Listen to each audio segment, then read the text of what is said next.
stakeout has it?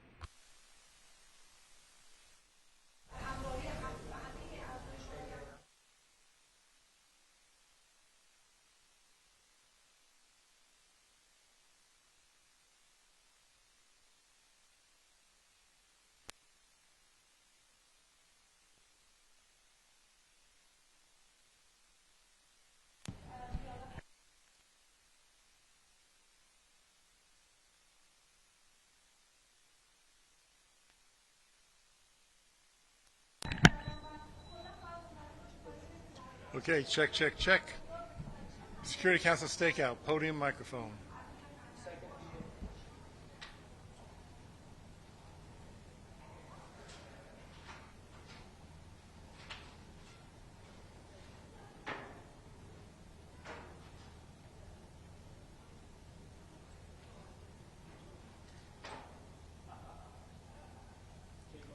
Okay, get a focus on me. Check, check, check. Security Council stakeout, podium microphone, podium microphone.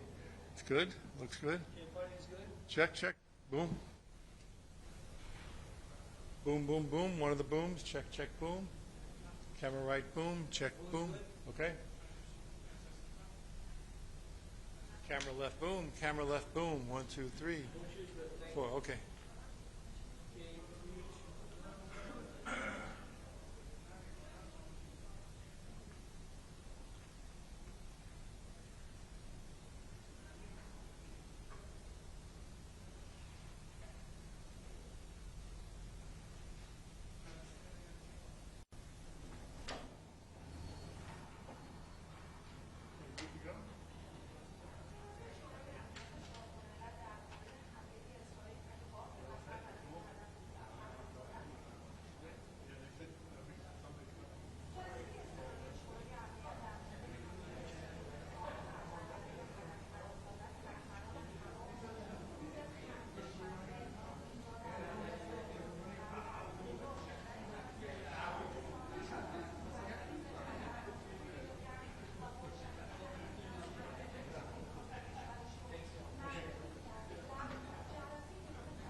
The 9,992nd meeting of the Security Council is called to order.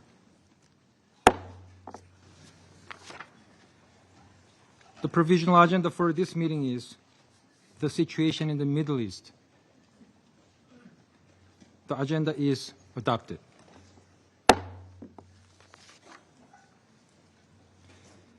In accordance with Rule 37 of the Council's Provisional Rules of Procedure, I invite the representatives of Egypt, Jordan, Kuwait, Iraq, Israel, Qatar, Turkey, and the United Arab Emirates to participate in this meeting.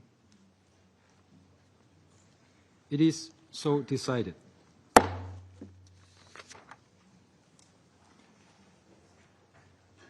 I request the protocol officer to escort His Excellency Sheikh Mohammed bin Abdulrahman bin Jassim Al Thani, Prime Minister and Minister for Foreign Affairs of the State of Qatar, to his seat at the Council table.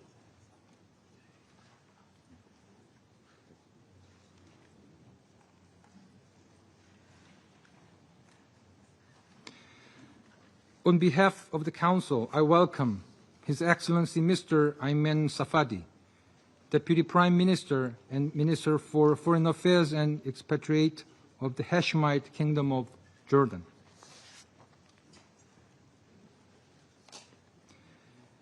In accordance with Rule 39 of the Council's Provision Rules of Procedure, I invite Ms. Rosemary DiCarlo, Under Secretary General for Political and Peace-Building Affairs, to participate in this meeting. It is so decided. The Security Council will now begin its consideration of item 2 of the agenda. I now give the floor to Ms. Rosemary DiCarlo. Thank you, Mr. President. We gather yet again as the scope of violence in the Middle East has widened, further threatening regional security and stability. Israel's airstrikes in Doha, Qatar on 9 September shocked the world. It was an alarming escalation, especially since it targeted individuals who were reportedly gathered to discuss the latest U.S. proposal for a ceasefire and hostage release deal in Gaza. The Secretary General condemned this strike as a violation of Qatar's sovereignty and territorial integrity. He calls on member states to ensure respect for their obligations under international law, including the principles of the United Nations Charter. The sovereignty and territorial integrity of any country, including Qatar, a valued partner in advancing peacemaking and conflict resolution, must be respected. According to statements by Qatar, Israel targeted residential compounds housing members of the political bureau of Hamás around 15:45 local time on Tuesday. Hamás stated that the son of its chief negotiator, Khalil al-Hayya, as well as his office manager and 3 other people affiliated with the group, were killed. Hamás also said its senior leadership survived the attack.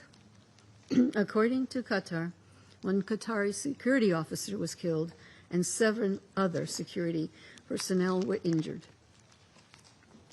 Qatar's foreign ministry immediately condemned the attack, saying this criminal assault constitutes a blatant violation of all international laws and norms that posed a serious threat to the security and safety of the country. Israel claimed responsibility for the attack as soon as the news broke. Prime Minister Netanyahu announced that the strike was a wholly independent Israeli operation after the fatal attack in Jerusalem on 8 September, for which Hamas claimed responsibility. Many countries in the region and beyond, as well as regional organizations, including the Gulf Cooperation Council, the League of Arab States, and the Organization of Islamic Cooperation, condemned the attack and expressed concern about further escalation. Mr. President, in less than a month, we will mark the 2nd anniversary of the horrific acts of terror that sparked the hostilities in Gaza. In these 2 years, the conflict has killed tens of thousands of people, mostly civilians, and almost completely destroyed Gaza. The situation in the occupied West Bank, including East Jerusalem, has continued to spiral downward. This period has also seen dangerous escalations across the region, involving Iran, Lebanon, Syria, and Yemen. the Israeli attack on Doha potentially opens a new and perilous chapter in this devastating conflict, seriously threatening regional peace and stability. Qatar, along with Egypt and the United States, has been working intensively to broker a ceasefire and hostage release agreement in Gaza. Efforts aimed at ending the suffering and paving a path toward peace. We are deeply grateful for Qatar's steadfast commitment and constructive diplomacy. All parties must act to preserve these efforts. Regrettably, Israel's actions came at the height of ongoing consultations with the parties.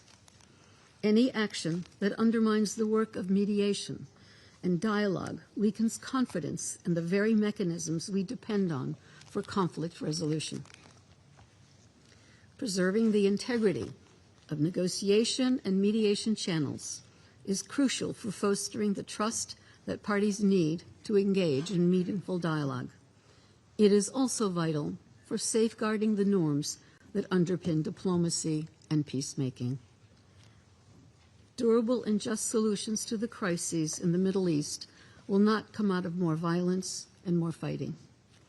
I call on all stakeholders to exercise utmost restraint at this sensitive time and recommit to diplomacy.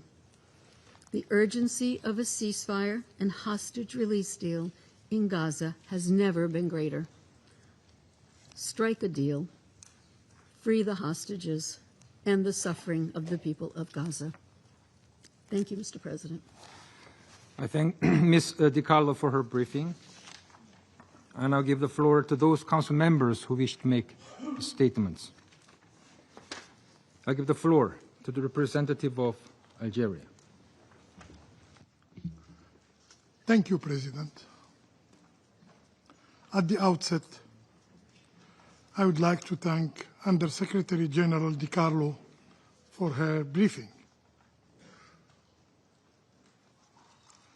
We meet once again in the wake of yet another grave and unlawful act committed by the Israeli authorities, in addition to the endless record of their systematic violations of international law.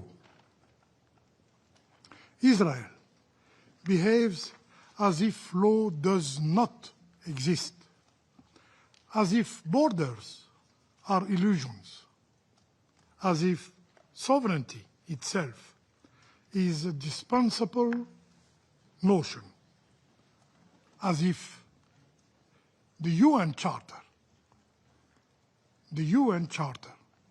is an ephemeral text. Meanwhile, in Gaza, innocent lives are annihilated by the thousands.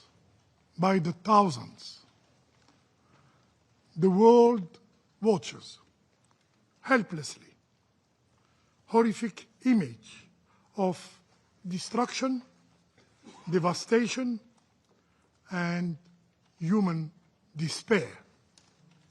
Yet, even that current carnage in Gaza is not enough for the Israeli authorities.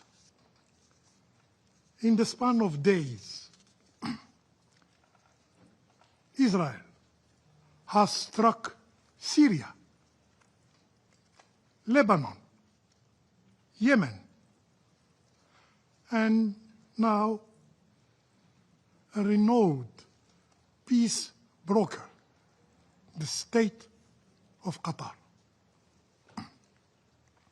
This is not strength. It is recklessness. It is the sign of madness. It is the conduct of an extremist government unborn by immunity, by impunity.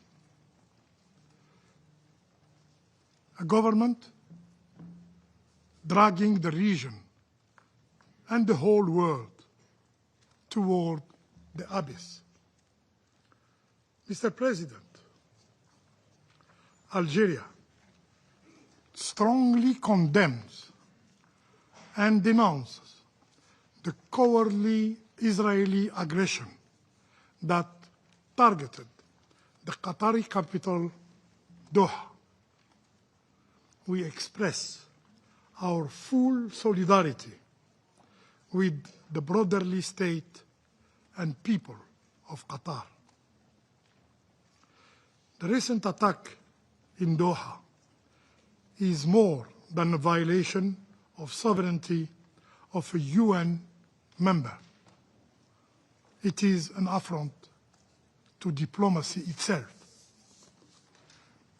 It targeted a commended mediator working tirelessly to end the bloodshed in Gaza. It is irrefutable proof that the Israeli occupying power does not seek peace, does not seek peace, does not seek the release of hostages, does not seek the end of hostilities, but thrive on war. President, Israel persists in relying solely on the arrogance of brutality, mistaking oppression for power and coercion for security. Yet, history taught us that the path of domination yields neither peace nor stability. Violence brings violence. Impunity breeds war. Silence in the international community and of this very Security Council fuels chaos. And yet,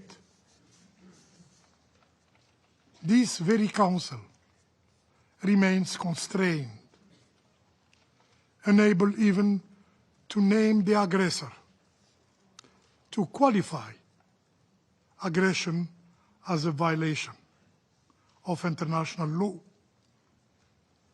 Mr. President, when will the international community awaken to its responsibilities? When will it deter the occupier? When will it halt the crimes and curb this reckless escalation threatening the entire region? The region, and indeed the world, demand meaningful action. Action to end aggression. Action to hold the occupying power accountable. Action to break the cycle of impunity. This Council must use all its tools, including sanctions, before it is too late. I thank you. I thank the representative of Algeria for the statement, and I give the floor to the representative of Pakistan. Thank you, Mr. President. We thank you for convening this urgent meeting at the request of Algeria, Pakistan, and Somalia, and supported by other Council members. We also thank Under Secretary General De Carlo for her briefing. We welcome the presence of His Excellency Sheikh Mohammed bin Abdurrahman Al Thani, the Prime Minister and Minister of Foreign Affairs of the State of Qatar. We also welcome the participation of the Deputy Prime Minister and Foreign Minister of Jordan, the representatives of UAE, Turkey, Iraq, Kuwait, and Egypt to this meeting. Pakistan condemns in the strongest possible terms the illegal and unprovoked Israeli aggression against the brotherly state of Qatar. This reckless and provocative attack constitutes a flagrant violation of the sovereignty and territorial integrity of Qatar, contrary to the fundamental principles of international law, including the UN Charter, in particular its Article 2.4, prohibiting the threat or use of force. As the Prime Minister of Pakistan has stated, this act of aggression by Israel is totally unjustified and constitutes a most dangerous provocation that could imperil regional peace and stability. The Israeli strikes targeted a residential neighborhood, deliberately endangering civilians, and thus also constitute a grave breach of international humanitarian law. This brazen and illegal assault is not an isolated incident. Rather, it is part of a broader and consistent pattern of aggression and violation of international law by Israel that undermines regional peace and stability. Pakistan expresses its complete solidarity with the government and people of Qatar and fully supports their inalienable right to take all necessary measures in accordance with the UN Charter to defend their sovereignty, territorial integrity, and the safety of all persons within their territory. In a gesture of solidarity and regional unity, the Prime Minister of Pakistan, His Excellency Mohammad Shehbaz Sharif, accompanied by a high-level delegation, including the Deputy Prime Minister and Foreign Minister of Pakistan, is visiting Qatar today. The visit underscores Pakistan's unwavering support for the security and sovereignty of Qatar and its commitment to peace and stability in the Middle East. Mr. President, this irresponsible action by Israel is yet another manifestation of its systematic disregard for international law and its brazen policy of destabilizing the region. It adds to its long and dubious record of aggression, brutal military actions in Gaza, repeated cross-border strikes in Syria, Lebanon, Iran, and Yemen, all of which amount to violations of the UN Charter and international humanitarian law. Such acts of aggression, as defined by UN General Assembly Resolution 3314, also set a dangerous precedent, erode the primacy of rule of law, and breed a culture of impunity that threatens the security of all states. In view of the gravity of the situation, an extraordinary Arab-Islamic summit will take place in Doha on 15 September, with a view to ensuring a united response to Israel's aggression and to reaffirm the primacy of international law and the UN Charter.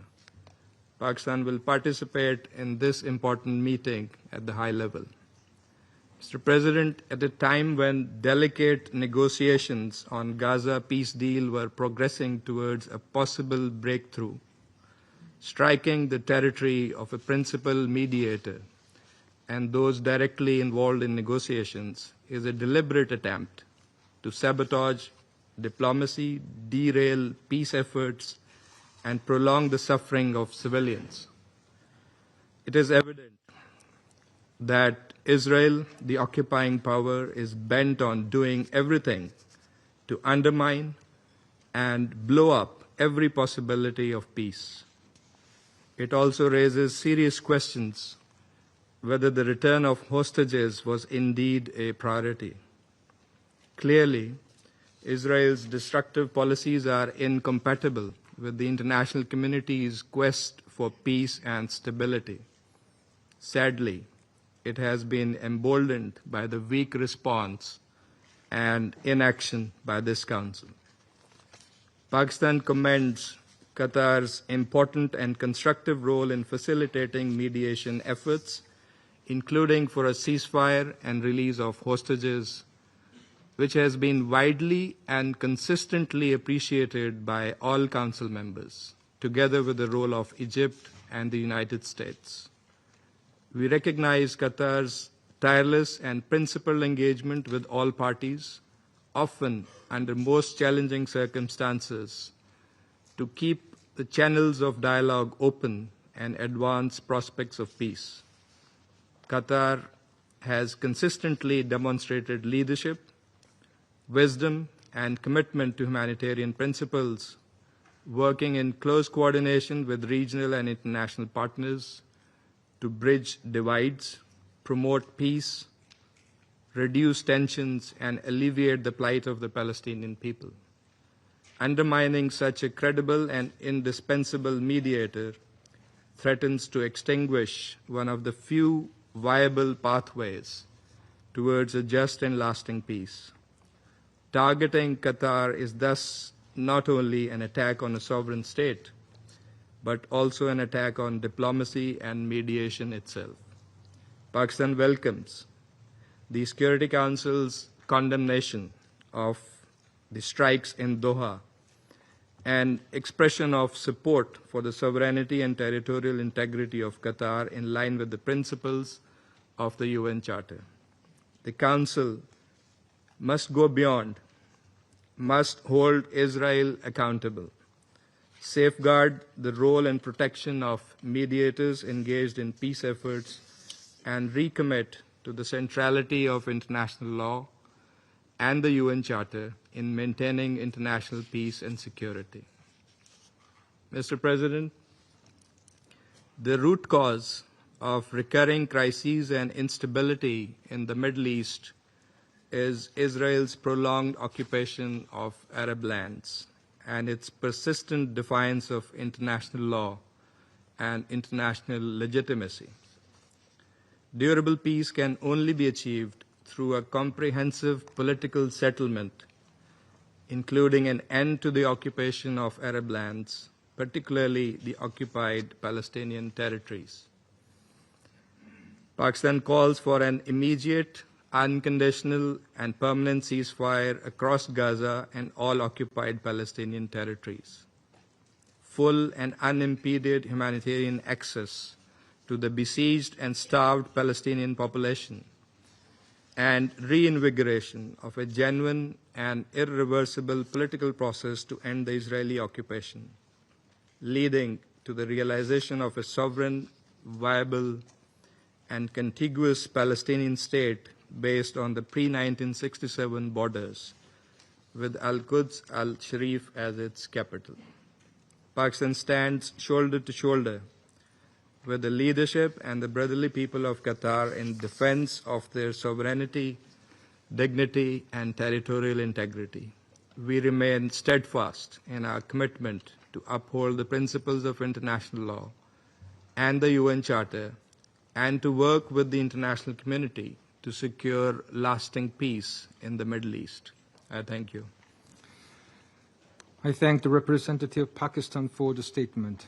I now give the floor to the representative of Somalia. Thank you, Mr. President. We thank Korean presidency for the prompt convening of this emergency meeting. I also want to thank USG Ms. Rosemary DiCarlo for her comprehensive briefings on the alarming development unfolding in the Middle East. We welcome the participation in this meeting of His Excellency Sheikh Mohammed bin Abdulrahman Al Thani, the Prime Minister and Minister of Foreign Affairs of Qatar, His Excellency Ayman Safadi, Deputy Prime Minister and Minister of Foreign Affairs of Jordan, as well as the representatives from the region, mainly UAE, Turkey, Iraq, Kuwait, and Egypt. Mr. President, the Israeli airstrikes on residential areas in Doha, the capital of Qatar, on September 9th marks a grave and perilous escalation. It has far-reaching consequences, not only for the countries directly involved but for the entire region and beyond. We unequivocally condemn this brazen act of aggression, which is flagrant violation of Qatar's sovereignty and territorial integrity and risk the destabilizing an already fragile region. Such actions are in direct defiance of the core principles enshrined in the United Nations Charter, notably Article 2, Paragraph 4, which prohibits the threat or use of force against any state's territorial integrity or political independence. Somalia stands in solidarity with the sisterly state of Qatar and supports its right to take all necessary measures to safeguard its sovereignty and security. Our delegation extends its deepest condolence to the government and people of Qatar for the loss of lives and wishes a speedy recovery to all injured. This attack by Israel on a residential area housing embassies and schools shows the blatant disregard for human life. Mr. President, these consequences are not merely coincidence. Israel's systematic expansion of the conflict zone from Gaza to Lebanon, then to Iran, Syria, Yemen, and now Qatar, is a deliberate strategy. This military strike unfolded when negotiators engaged in talks over the US-backed ceasefire proposal. It was aimed at undermining the ongoing mediation efforts in the conflict in Gaza, striving for immediate and unconditional ceasefire, the release of all arbitrarily detained, including those whom we have heard the pleas of their loved ones in this chamber, and unhindered humanitarian access to the civilian population, mainly women and children suffering from the IBC's declared man-made famine by Israel. History has shown that every escalation and military attack only dims the already fragile hope for peace in the Middle East. We call on all parties to exercise restraint and avoid further escalation that will worsen the suffering and instability in the region. Qatar's role as mediator in seeking to end this conflict has been invaluable and deserves recognition, not retaliation. Attacking those who are actively working to bring peace to the long-standing conflict in the occupied Palestinian land undermines the very goals we all share. The Security Council bears a clear responsibility to uphold international peace and security. To remain silent or inactive in the face of this brazen violation of the sovereignty will be to reduce international law to a mere suggestion, subject to the will of the aggressors. We cannot allow these actions to continue or become an accepted practice. We call on all Council members to unite with determination to immediately condemn this aggression and renew efforts for a dialogue and diplomacy without delay. True and lasting peace in the Middle East demands confronting the well-known root causes of perpetual instability in accordance with international law and its covenants. To conclude, Mr. President, Somalia reaffirms its unwavering solidarity with the people of Qatar and joins the international community in demanding a swift return to diplomacy and adherence to international legal norms and the principles enshrined in the United Nations Charter. I thank you.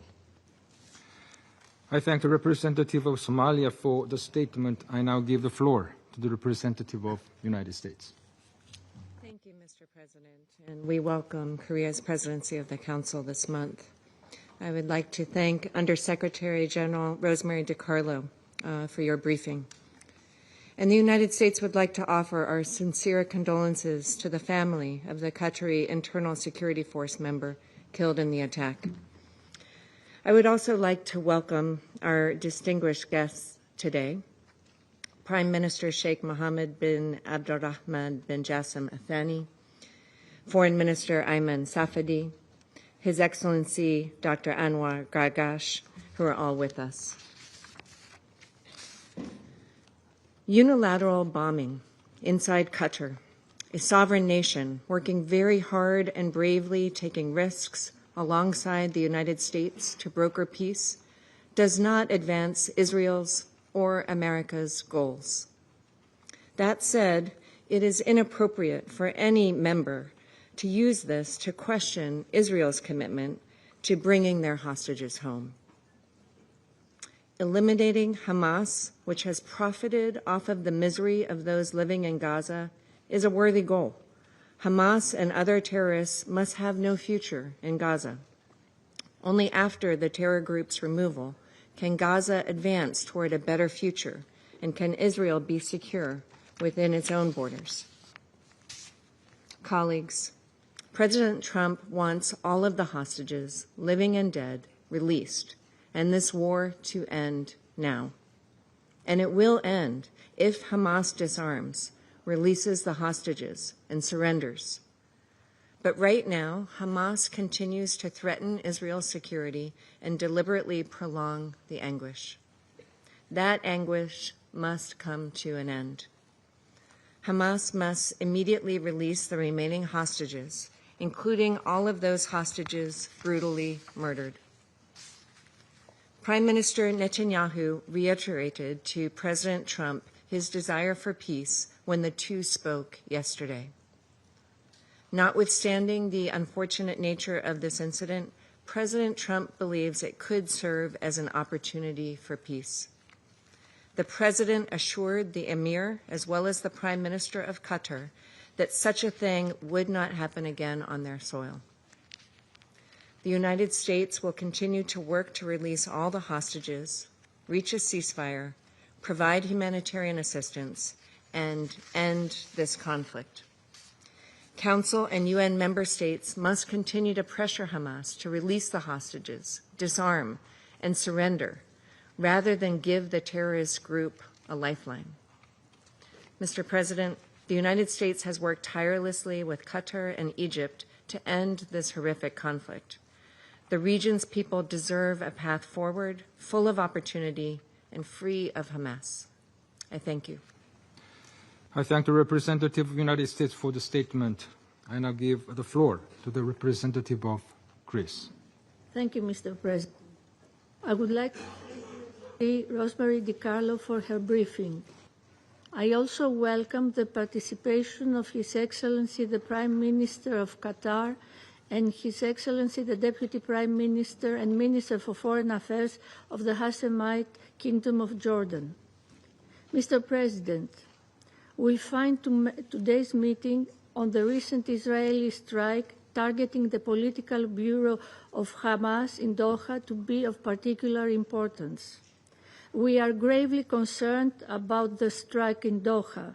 It constitutes a violation of Qatar's territorial sovereignty and is contrary to international law.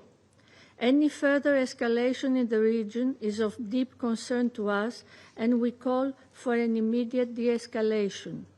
We also note that the strike is not conducive to negotiations toward reaching a ceasefire. Qatar has played a crucial and sensitive role in hosting and mediating ongoing negotiations between Israel and Hamas alongside the US and Egypt. We reiterate that the use of force must be at all times aligned with international law. Equally, the sovereignty and territorial integrity of all states must be upheld as a matter of principle. Greece has condemned on multiple occasions and in the strongest possible terms the October 7 terrorist attacks perpetrated by Hamas. We continue to call for the immediate and unconditional release of all hostages inhumanely held ever since. We firmly believe that Hamas, as a terrorist organization, cannot and should not have any political role in the future governance of Gaza. Similarly, we unequivocally condemned the recent terrorist attack in East Jerusalem. Both are abhorrent incidents which highlight the urgency of reaching a political solution, one that will bring stability and prosperity, breaking the cycle of violence.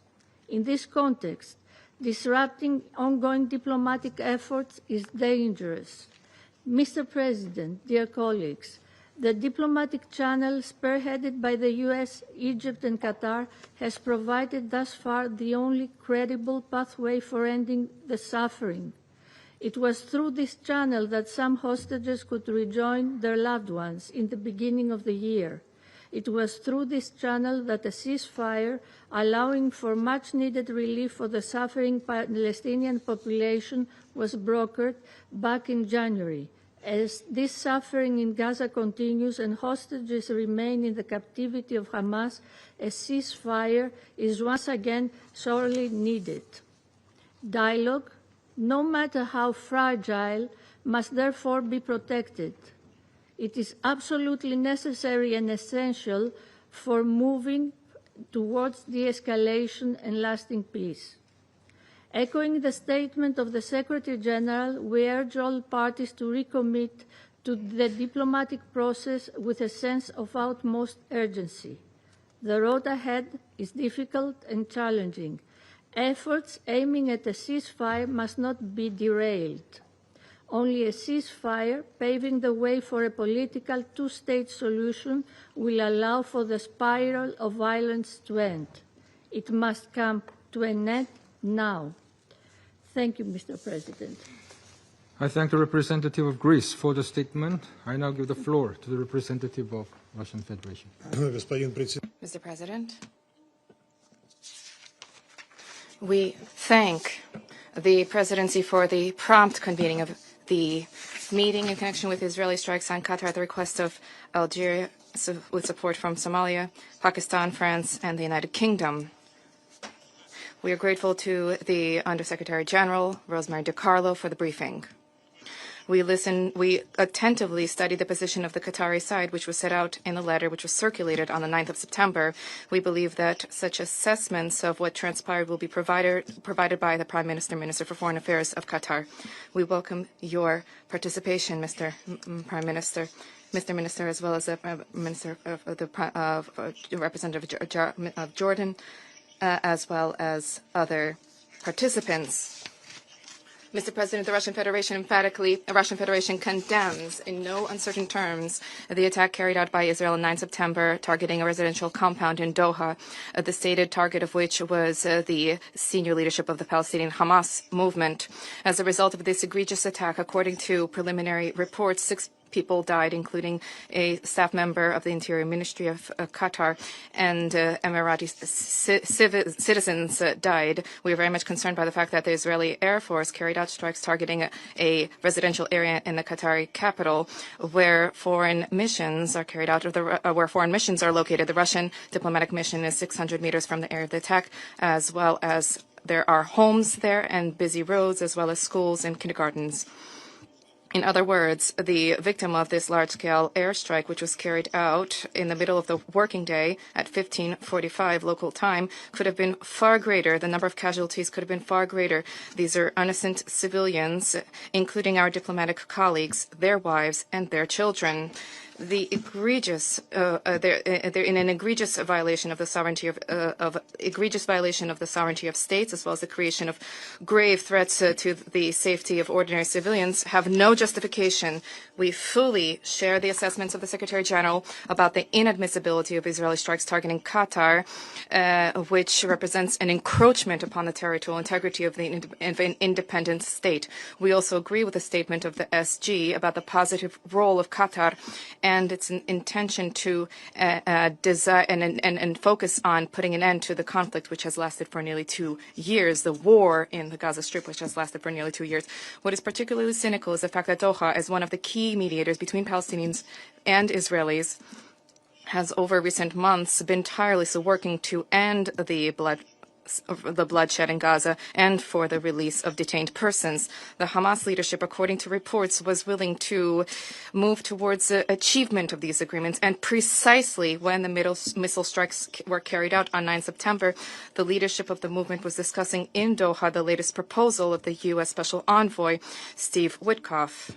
In this way, the strike which targeted not just Qatar, a sovereign state, which incidentally was not engaged in the Arab-Israeli conflict, but also the strike targeting the efforts of mediators, targeting the very possibility of a diplomatic solution to the Palestinian-Israeli conflict. It is clear that this Israeli attack will have grave consequences, both for the already atrocious situation in Gaza and for the security of the vast region of the Middle East. Mr. President, unfortunately, what transpired 2 days ago is no coincidence.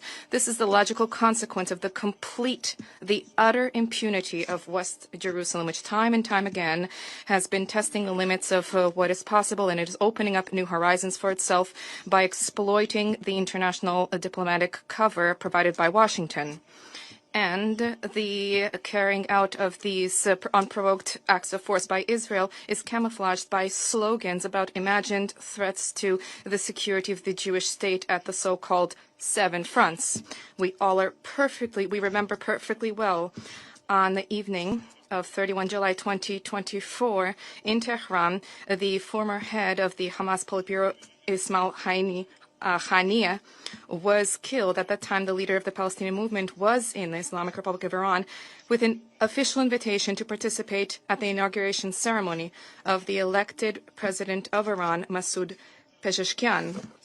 The political murder was then carried out with the same goal, namely to carry out a major to deal a major blow to the proxy talks between Hamas and Israel, which are geared towards achievement of a ceasefire in the Gaza Strip. The strike on Qatar, where a major U.S. military base is located, has become a fundamentally new wave of regional escalation. If the Israelis are willing to eliminate their political opponents in a state that is so close to their main ally, what is then stopping them from carrying out similar acts in any other capital in the world?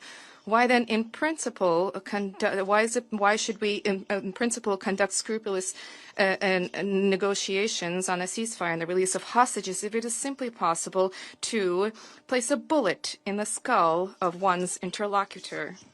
Mr. President, the nefarious practice of the liquidation of eminent political and military actors is not merely a crime. This is a desecration of the principles of civilized cooperation among states. This poses threats of uncontrolled escalation. We call upon West Jerusalem to abandon the reckless acts of aggression which provoke the ongoing waves of violence in the region.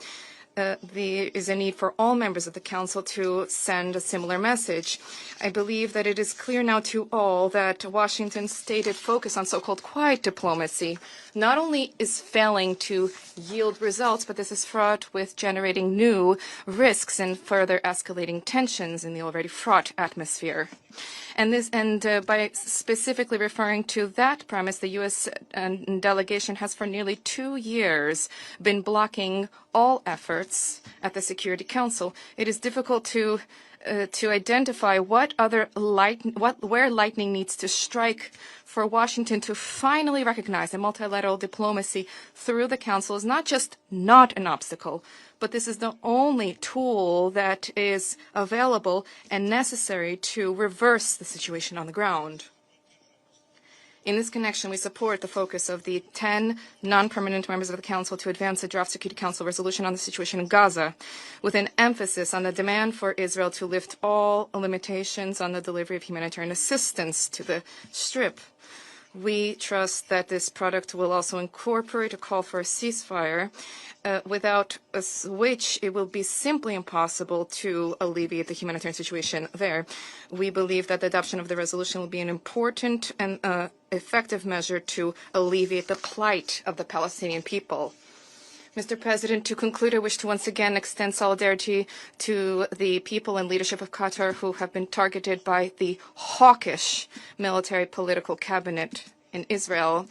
The consolidated detailed consolidated Russian-Arab assessments of this unprovoked act of force and the whole developments in the Middle East were made today in Sochi during the Russian GCC summit. The Security Council also adopted a press statement in connection with the strikes. Unfortunately, this does not incorporate everything that has to be incorporated. Not every spade is called a spade there. Thank you. I thank the representative of Russian Federation for the statement. I now give the floor to the representative of Denmark. Thank you, Mr. President. And let me also thank Undersecretary Dicarlo for his sobering briefing. Mr. President, we meet today at a tense moment for the Middle East region, in the wake of Tuesday's Israeli strikes on Hamas targets in Doha.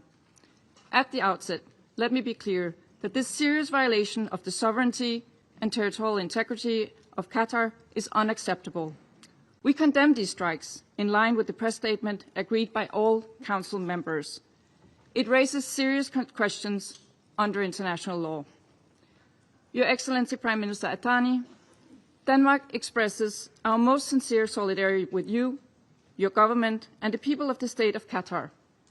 Thank you for your presence here today and for your commitment to peace, mediation, and multilateral dialogue.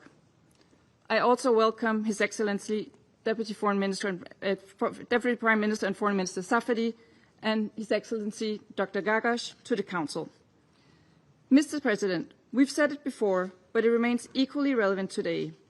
With countless lives at stake across the Middle East, it is imperative that all parties exercise maximum restraint. The region can simply not afford further escalatory spiral of violence. Its people cannot and should not have to bear any more conflict and trauma. At this critical moment, we call on all parties to refrain from steps that risk igniting tensions and deepening regional instability. Diplomacy and dialogue must remain the first ports of call. Mr. President, around this table, we all regularly urge for restraint.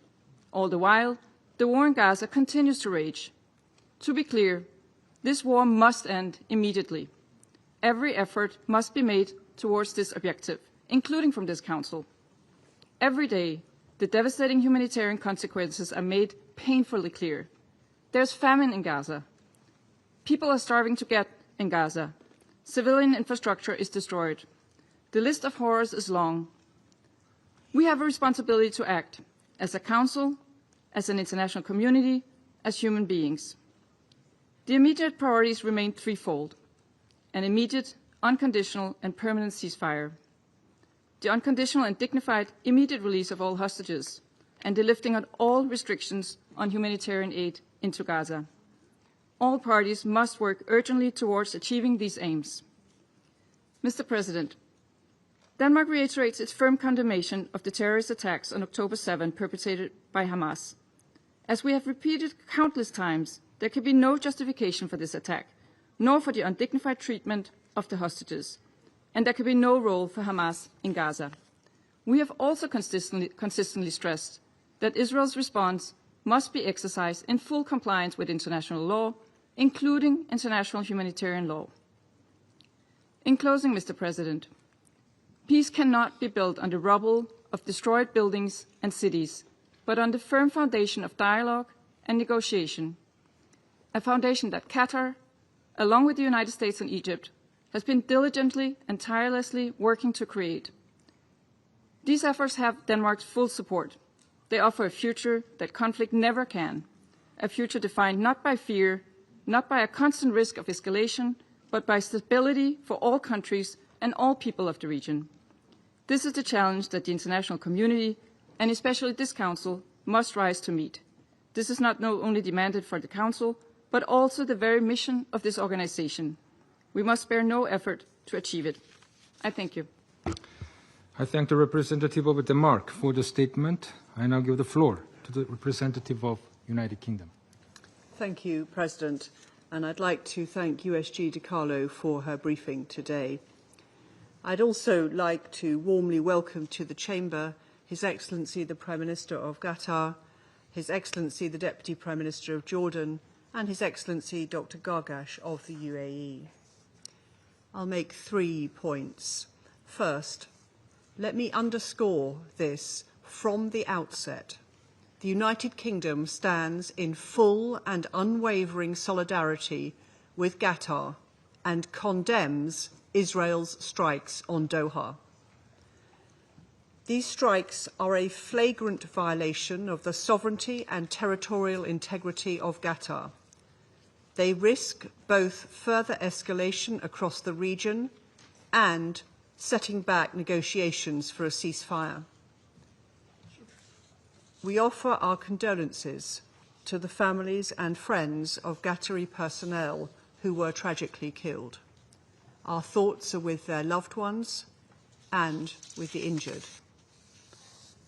Qatar has long been a tireless broker for peace in the Middle East and beyond, and we commend the resolute commitment of His Highness the Emir to champion diplomacy and dialogue.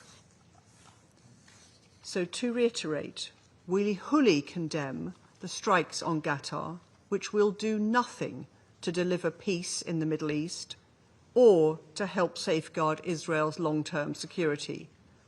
My Prime Minister made this clear to President Herzog when they met yesterday. And like others, I welcome the clear message of support to Qatar that this Council has sent through our press statement today. Second, the UK has been clear that Hamas is a terrorist organisation, and we condemn the October 7 atrocities in the strongest terms. We reiterate that Hamas must release all the hostages, sign up to an immediate ceasefire deal, and commit to disarm. It can play no part in the future governance of Gaza. Third, with each day that passes, the hostages suffer in appalling conditions, and the people of Gaza endure starvation and repeated displacement. This week's evacuation orders across northern Gaza will worsen the humanitarian catastrophe. The Israeli government's decision to further escalate its offensive in Gaza is wrong, and today I reiterate that we urge Israel to reconsider immediately. We staunchly support the efforts of Qatar, the United States and Egypt to achieve a ceasefire in Gaza, to secure the release of the hostages and bring this conflict to an end. We urge all parties to re-engage meaningfully to reach a negotiated deal. We also need an urgent surge of humanitarian aid into Gaza. It is abhorrent that famine is unfolding in parts of Gaza City, and we need immediate action to prevent it from spreading further. Israel must lift all restrictions on aid and allow the UN to deliver life-saving aid at scale. President, the only way to achieve lasting peace and security for Palestinians and Israelis alike is through a political solution. The UK will continue to work with our partners to develop a framework for long-term peace consistent with a two-state solution. Thank you. I thank the representative of the United Kingdom for the statement. I now give the floor to the representative of Slovenia. Thank you, Mr. President, and I thank Under-Secretary General Di Carlo for her briefing. I welcome a number of high-level speakers, in particular Prime Minister of Qatar and Deputy Prime Minister of Jordan. Colleagues, sovereignty and territorial integrity of countries across the region violated. Security Council resolutions rejected. General Assembly processes ignored. ICJ decisions disregarded. Advisory opinions ignored. Civilians starved and killed. International mechanisms flouted. The UN pressured. Humanitarian and medical workers, journalists attacked. Inhumanity and simply cruelty. A sense of complete impunity. And now, negotiators attacked on a foreign soil. I wonder, is this how peace is pursued? Is this really a way to bring hostages home? Slovenia is gravely concerned over the latest escalation in the Middle East. We strongly condemn the Israeli attack on the sovereignty and territorial integrity of the State of Qatar, and we stand in solidarity with Qatar. We once again call for full respect of the UN Charter and rules of war. Nobody is above the law, no matter how mighty one feels. We commend the crucial and constructive role of Qatar, a key mediator for a ceasefire in Gaza and for the release of hostages. We thank them for their efforts and urge them to continue. This Council has been unequivocal in our support to the role and work of the mediators, Egypt, Qatar, and the United States. Everyone around this table supports the process of mediation. What more can be said in this Council? How else can we say that all the red lines have been crossed and that enough is really enough? Colleagues, it's not the attempts of the Council members that are preventing solutions. It is allowing this sense of impunity of Israel to continue. That's why country after country are announcing bilateral measures aiming at the Israeli government to reconsider its current policy and to return to respecting international law obligations. They are our response to persistent violations of international humanitarian law, to impunity, and to what we now clearly see, a flawed commitment to negotiations. All these measures are not gestures. They are not performative actions. They are sincere acts of countries, leaders, and global public conscious of our responsibility to humanity and of our promise of never again. Colleagues, on this day of 9/11, when we commemorate horrible terror attacks on the United States and pay tribute to innocent victims, Slovenia reaffirms its resolute stand against terrorism. We repeat our condemnation of the Hamas brutal attack on 7 October. We take this opportunity to strongly condemn the latest terror attack on civilians in Jerusalem. This is yet another reason for peace efforts to double. In words of Undersecretary General De Carlo, the urgency has never been greater. This war must end, suffering must end. Mr. President, in the midst of the latest escalation, Gaza humanitarian catastrophe continues. Window of opportunity to prevent famine from spreading across the Strip is closing.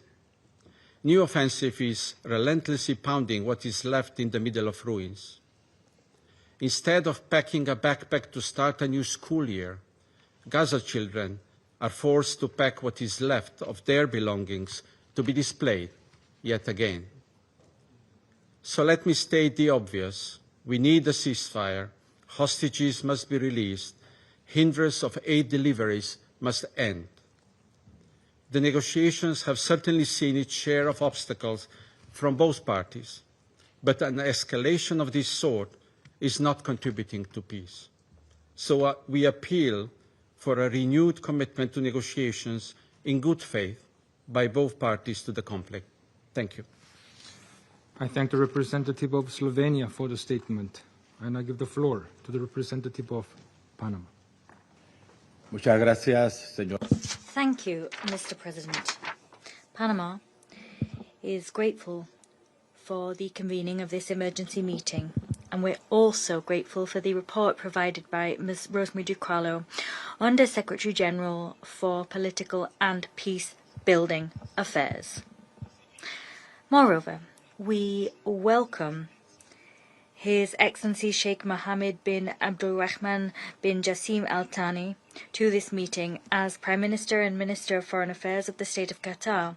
We wish here to convey to him the solidarity of our country with the people and government of Qatar, as his country and the Middle East region withstand a gravely serious ordeal. Moreover, we hail the presence of His Excellency Ayman Safar, the Deputy Prime Minister and Minister for Foreign Affairs and Expatriates of Jordan, and we welcome to this meeting the distinguished representatives of the United Arab Emirates, Egypt, Iraq, Israel, Kuwait and Turkey.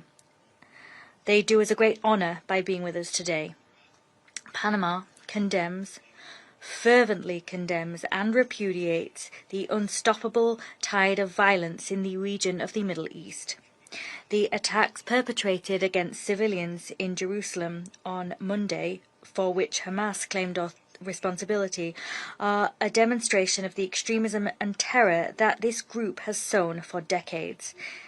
Israel's subsequent action in Doha on Tuesday, that was also condemned by Panama, stands as a reprehensible and flagrant violation, one that stands as an attack on the sovereignty, territorial integrity and security of a member state of this very organization. Such acts are breaches of international law and the United Nations Charter. Moreover, they imperil the most fundamental principles of multilateralism, principles that for our country are the very basis of the peaceful coexistence between states. These facts demonstrate that the continued use of force and force alone has not offered, nor will it be able to offer, a solution to this current war. Neither has this exclusive use of force resolved, or will it be able to resolve, the deep root causes that have caused the Israeli-Palestine conflict to rage on for almost 8 decades. On the contrary, the use of force has simply seen the entrenchment of the logic of extremes. It has fueled a cycle of violence which hinders and indeed blocks any path towards a political solution. The result of these acts has been more uncertainty, greater risk to the entire civilian population, including to the hostages that remain in Gaza, and the weakening of the mediation process spearheaded by Qatar, Egypt and the United States. Attacking a state who is acting as a mediator and who has acted as headquarters for negotiations seeking peace, as is the case with Qatar, is a direct strike on the possibility of achieving a ceasefire in Gaza, a ceasefire which is vital to halt the suffering of the Palestinian civilian population and to open a safe environment to allow the immediate, dignified and unconditional release of all hostages who are now not safer but on the contrary facing even greater risk. These irresponsible actions are not simply a threat to the security of the civilian population. They may also have, and indeed did, imperil accredited diplomatic missions in Doha, including the Embassy of Panama, only a short distance away from the attack, some 100 meters. We wish to express our sincere condolences with the families of the Qatari victims and other victims of this attack. There may have been victims from other friendly countries, and that undermines international friendly efforts to guarantee that we have a stable, safe environment crucial for dialogue and negotiation. Mr. President, what occurred in Doha is part of a spiral of violence, which is also reflected in the attacks waged against a humanitarian flotilla in Tunisia and more generally in the devastating situation in Gaza and the West Bank. Panama prioritizes negotiation and dialogue as the only legitimate pathways towards a lasting peace. With that in mind, we invite parties to demonstrate indeed that they are seeking a genuine peace agreement and not seeking to extend the conflict. Moreover, we here underline the fact that no goal, as legitimate as it may be considered to be, can justify the use of means which violate international law or the principle of protecting human life. Panama asks the parties to exercise the utmost restraint. We urge them to step up their efforts to urgently achieve a sustainable ceasefire to facilitate the immediate and unconditional release of all hostages and to guarantee the safe, appropriate and sustained access of humanitarian aid, vital humanitarian aid to Gaza at scale.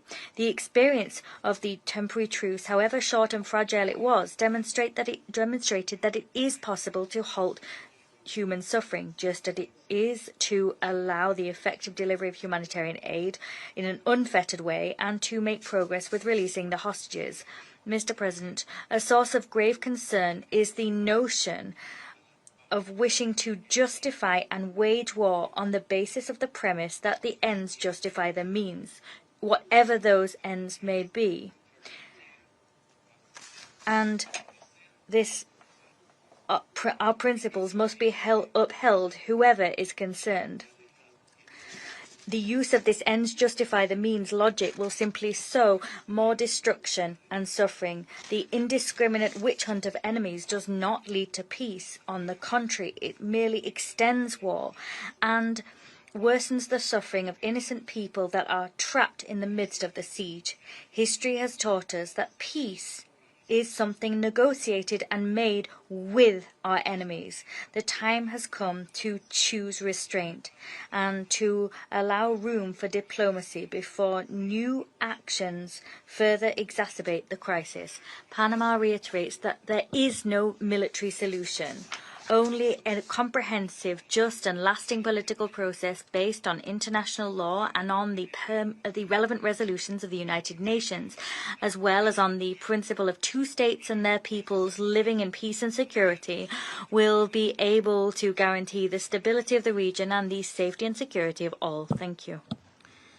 I thank the representative of Panama for the statement. I now give the floor to the representative of Sierra Leone. Thank you, Mr. President. Mr. President, I thank you for convening this emergency meeting of the Security Council. And I also thank Under-Secretary General Rosemary DiCarlo for her briefing. Although in very difficult circumstances, I welcome to the Council His Excellency Sheikh Mohammed bin Abdulrahman bin Jassim Al Thani, Prime Minister and Minister for Foreign Affairs of the State of Qatar, and express not only the full solidarity of Sierra Leone, but also our commendation for Qatar's valuable global mediation efforts in conflict situations, particularly in the Middle East as well as in Africa.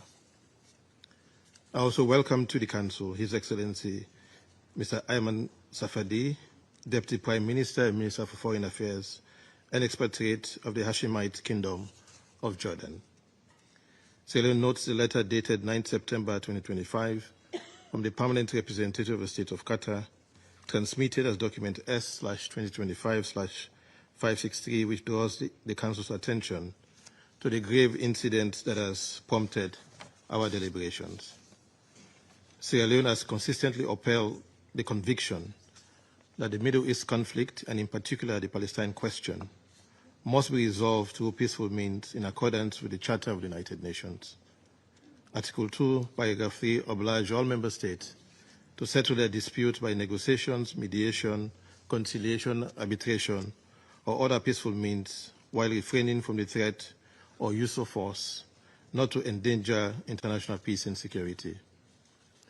It is in this light that Sierra Leone is deeply alarmed by the admission by the Prime Minister of the State of Israel of his government attack on Doha, the capital of Qatar, a state playing an active role as a mediator between Israel and Hamás in the ongoing escalation of the conflict in Gaza. Qatar's facilitation of dialogue has been indispensable to sustaining fragile ceasefire arrangements and preventing further escalation in Gaza. An assault on the territory of a mediator is not only a violation of its sovereignty, but also a direct strike at the very architecture of diplomacy. As the UN Secretary General has rightly stressed, all parties should be working towards a permanent ceasefire, not undermining it. Sierra Leone is gravely alarmed by this flagrant breach of international law. We strongly condemn Israel's attack in Doha, and we support the press statement just agreed by the Council members, which emphasizes the vital role that Qatar continues to play in mediation efforts in the region, alongside Egypt and the United States. We take note of the communication from the Gulf Cooperation Council member states, which described the strike and I quote as serious threats to the security and safety of Qataris and residents. Such actions constitute a grave breach of Article 2.4 of the Charter, which prohibits the threat or use of force against the territorial integrity or political independence of any state. Sovereignty and territorial integrity are cornerstones of our collective security system. As we strongly condemn the Doha attack by the State of Israel, we commend the restraint demonstrated by the State of Qatar. Sierra Leone calls for the continuation of the exercise of maximum restraint, the peaceful resolution of dispute, and full respect for the sovereignty and territorial integrity of the State of Qatar, in compliance with international law, the Charter of the United Nations, and provisions of relevant Security Council resolutions.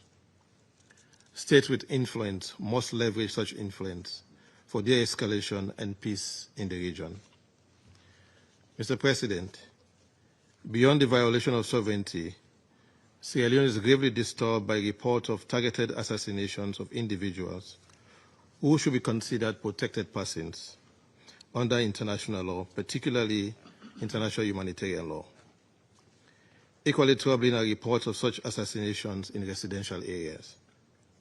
The Geneva Conventions, particularly the Fourth Convention, and their additional protocols, clearly prohibit violence against civilians and all persons not taking a direct part in hostilities. The Geneva Conventions explicitly forbid violence to life and person, in particular murder of all kinds against those not taking active part in hostilities.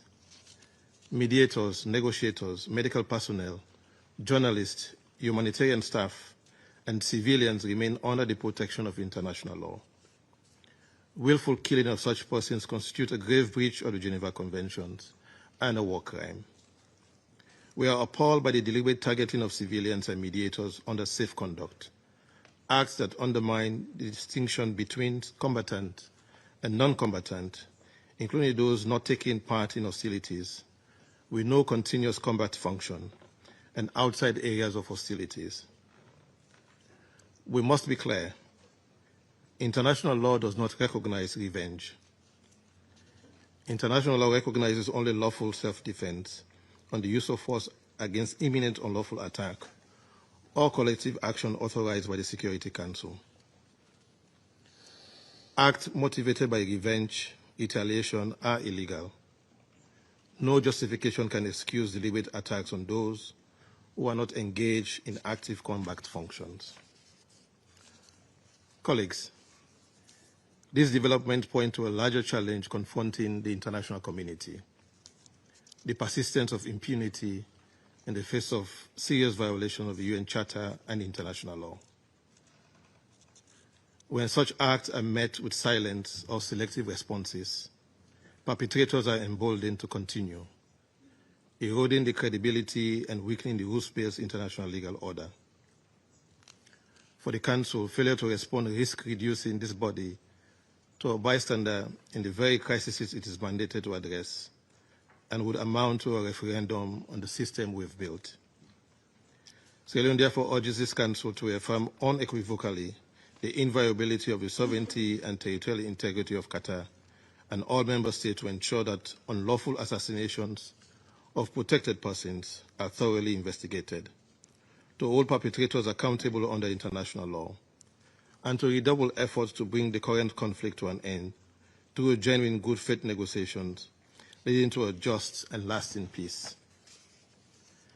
Mr. President, as we speak to the violations of the sovereignty of the State of Qatar, in the State of Palestine, in both the West Bank and Gaza, the inhumanity continues with ongoing hostilities. We remain gravely concerned about the humanitarian catastrophe in the Gaza Strip, with the declared famine, bombardment, and evacuation orders in Gaza City, mass displacement, act and rhetoric evincing genocidal intent. We are equally gravely concerned about the plight of hostages and recall with condemnation the 8 September attack on Israeli civilians at a Jerusalem bus stop in which 6 people were killed and 8 others wounded. Violence on either side will only breed more violence, deepen suffering, and erode prospect for peace. We reiterate the imperative for an immediate ceasefire, the safe and unimpeded delivery of humanitarian aid, and the release of all hostages. The Council must demand a ceasefire, particularly when a mediator state has been so flagrantly attacked. The peoples of the Middle East, and indeed the peoples of the world, look to this Council for leadership, consistency, and resolve. Upholding the Charter is not optional. It is a binding obligation. Sovereignty must be respected, civilians and other protected persons must be safeguarded, and international law must be enforced without fear or favor. Only by doing so can we end impunity, restore confidence in the rules-based international legal order, and open the path to peace. As the Irish poet William Butler Yeats won in The Second Coming, immortalized in Things Fall Apart by the Nigerian author Chinua Achebe, and I quote, "Things fall apart, the center cannot hold. Mere anarchy is loose upon the wall," end of quote. The United Nations is the center of the post-1945 multilateral rules-based system, and the Security Council its nucleus for peace and security. We must therefore act now with unity and determination. Anything less will betray our collective responsibility and the trust that the peoples of the world have placed in us. The system, as we know it, risks falling apart, and anarchy will indeed be loose upon the world. I thank you. I thank the representative of Sierra Leone for the statement. I now give the floor to the representative of Guyana. Thank you, Mr. President, and thank you for convening this briefing with the requisite urgency. I welcome the participation of His Excellency the Prime Minister of Qatar and His Excellency the Deputy Prime Minister of Jordan in today's meeting. I also thank the delegations of Algeria, Pakistan, and Somalia for requesting the meeting and express appreciation to Under-Secretary General Rosemary DiCarlo for the important information provided regarding Israel's military strike on Doha this Tuesday. Mr. President, Guyana condemns this violent act by Israel, which is a flagrant violation of international law and a direct and unprovoked assault on the sovereignty and territorial integrity of the state of Qatar. We noted the destruction caused by the attack and that a Qatari national was killed. We express our full solidarity with the Amir and people of the state of Qatar. Mr. President, international law is under threat, and the Middle East region has unfortunately been the theater of too many frequent and serious violations of international law. Syria, Iran, Yemen, Lebanon, and now Qatar have all suffered violations of their sovereignty and territorial integrity by Israel, following unilateral decisions by the latter to militarily strike these countries.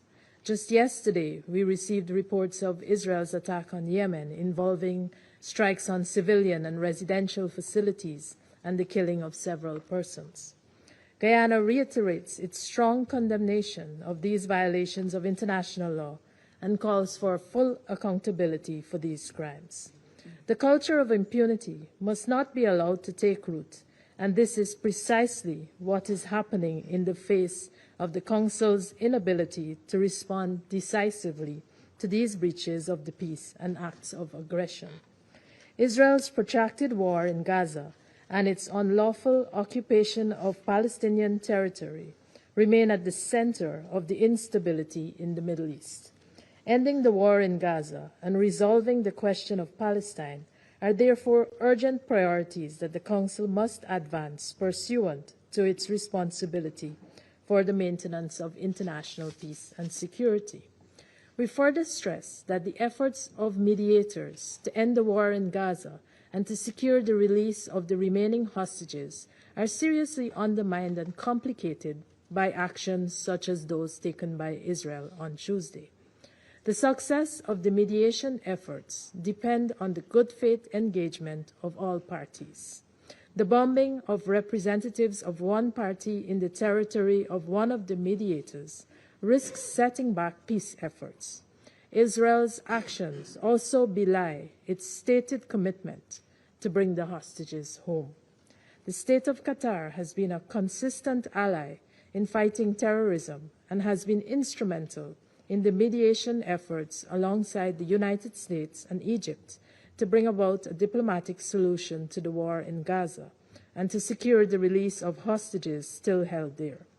Israel's recent actions do not in any way help these efforts. In the context of the foregoing, Guyana makes the following 4 appeals. First, the state of Qatar must be redressed for the unlawful act committed against it by Israel.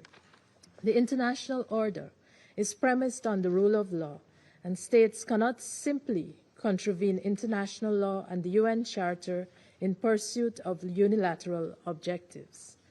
Repeated violations of international law, if consistently met with no firm response from international organs such as the United Nations Security Council, risk engendering chaos and instability.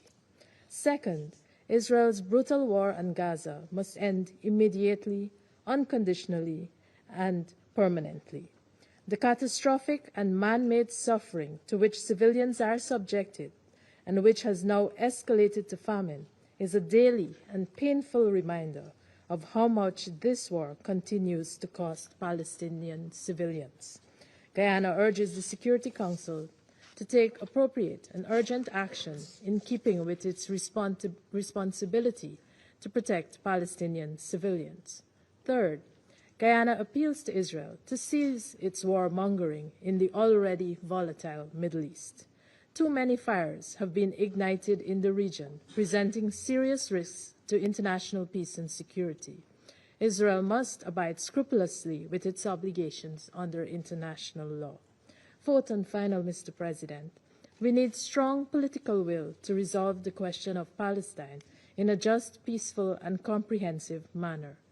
8 decades is too protracted a period to have an entire nation living in a state of flux, marked by recurrent cycles of violence and oppression. This goes against all the values of the United Nations. Until we settle the Palestinian question, our work will not be truly comprehensive in reach.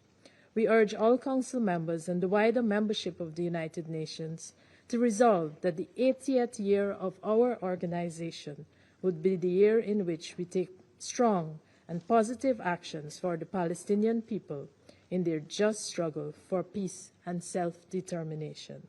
Guyana resolves to doing its part to this end. I thank you. I thank the representative of Guyana for the statement. I now give the floor to the representative of France. Thank you, Mr. President. First and foremost, I wish to thank the Undersecretary General for Political and Peace-Building Affairs, Madam Rosemary DiCarlo, for the briefing which establishes the facts in an elucidating way. I welcome the presence among us of His Excellency Sheikh Mohammed bin Abdullah Rahman bin Jasmine Al Thani, Prime Minister and Minister for Foreign Affairs of Qatar, as well as His Excellency Mr. Ayman Safadi, Deputy Prime Minister and Minister for Foreign Affairs of Jordan, and His Excellency Mr. Anwar Gargash, Diplomatic Advisor to the President of the UAE. I also welcome the representative of Israel, of Turkey, of Iraq, of Kuwait, and of Egypt. Mr. President, thank you for having convened this emergency meeting, which has been supported by France, as was clearly expressed by the President of the French Republic. The strikes claimed by the State of Israel, which struck Qatari soil on 9 September 2025, are unacceptable, regardless of the motivation. There is an important need for the Security Council to condemn them.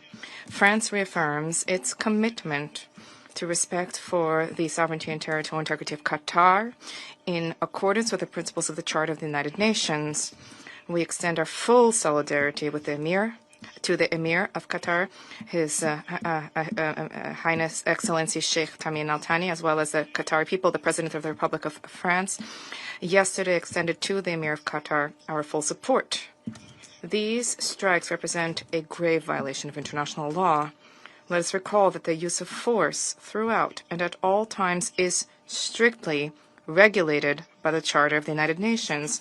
These strikes generate a grave risk to regional stability, which has already been imperiled by an alarming escalation of tensions in Lebanon, in Syria, and the entire region. It is in the interest of all parties, including Israel, to avoid a new cycle of violence with devastating consequences for the entire region. Therefore, we call upon all parties to exercise utmost restraint. These strikes, lastly, targeted the very area where critical talks are being held for peace in Gaza and targeted those who were conducting the talks to achieve a ceasefire and the release of all hostages who are still being held by Hamas in Gaza. This needs to remain our paramount priority. Once again, France reiterates our unequivocal condemnation of the heinous crimes of Hamas, a terrorist movement, and the linchpin, and we call upon the movement to release the hostages and to renounce violence. The permanent state of war in Gaza cannot continue. France calls upon all parties to remain engaged in good faith, to return in good faith negotiations to end this war in Gaza. To that end, we welcome the tireless efforts of Qatar, which alongside Egypt and the United States has been engaged in critical mediation efforts, and we are very much grateful to Qatar, a key mediator, and we call upon them to continue mediation to that end. Mr. President, there is an alternative to the cycle of violence. That is a political solution rooted in the two-state solution. This is the only way to achieve a lasting peace and security for the Israelis and for the Palestinians, as well as for the entire region. This solution hinges on the recognition of a sovereign Palestinian state with renewed and reformed governance. This solution hinges on the disarmament of Hamas, its exclusion for the future governance of Hamas, governance of Gaza, and the deployment of an international stabilization mission in the Strip. And the solution hinges on Israel's regional integration and the ultimate establishment and construction of a robust security architecture for the entire region. We will remain mobilized to achieve a two-state solution, as was the case during the conference in New York, co-chaired by Saudi Arabia in July. The New York Declaration, the outcome of the work of the conference, sets out a unique roadmap to make the two-state solution a reality. This conference, which will undertake its next step on the 22nd of September during the high-level week of the General Assembly, generates unprecedented political momentum for peace and security for all in the region. This is a path towards peace. Thank you. I thank the representative of France for the statement. I now give the floor to the representative of China. Thank you, President. I thank Algeria, Pakistan, and Somalia for their initiative in organizing this meeting, and I welcome the presence of His Excellency Mohammed, Prime Minister and Minister for Foreign Affairs of Qatar, and His Excellency Safadi, Deputy Prime Minister and Minister for Foreign Affairs of Jordan, His Excellency Mr. Gargash, Diplomatic Advisor to the President of the UAE, and thank USG DiCarlo for her briefing. On September the 9th, Israel launched an attack on Doha, the capital of Qatar, in flagrant violation of Qatar's territorial sovereignty and national security, international law, and the UN Charter, and efforts to achieve peace. China resolutely opposes this and strongly condemns such an act. It is well known that Qatar, as an important mediator in the ceasefire negotiations, has made great efforts to promote the ceasefire and restore peace in Gaza, which has been highly appreciated by the international community. we note that on September 7th, the U.S. put forward a new ceasefire proposal and claimed that Israel had agreed to it. However, just 2 days later, a Hamas delegation which was discussing the ceasefire proposal was attacked by Israel. Such an act of bad faith, irresponsibility, and the deliberate sabotage of the negotiations is indeed despicable. China is deeply concerned that the attack could lead to further escalation of tensions in the region. We must point out that this incident is closely related to the long-standing differing positions of some non-regional countries regarding the Middle East issue. We would like to advise these major countries, in the interest of regional peace and stability, to take a fair and responsible stance to play a constructive role along with the international community in promoting a ceasefire and cessation of hostilities and in easing tensions in the region.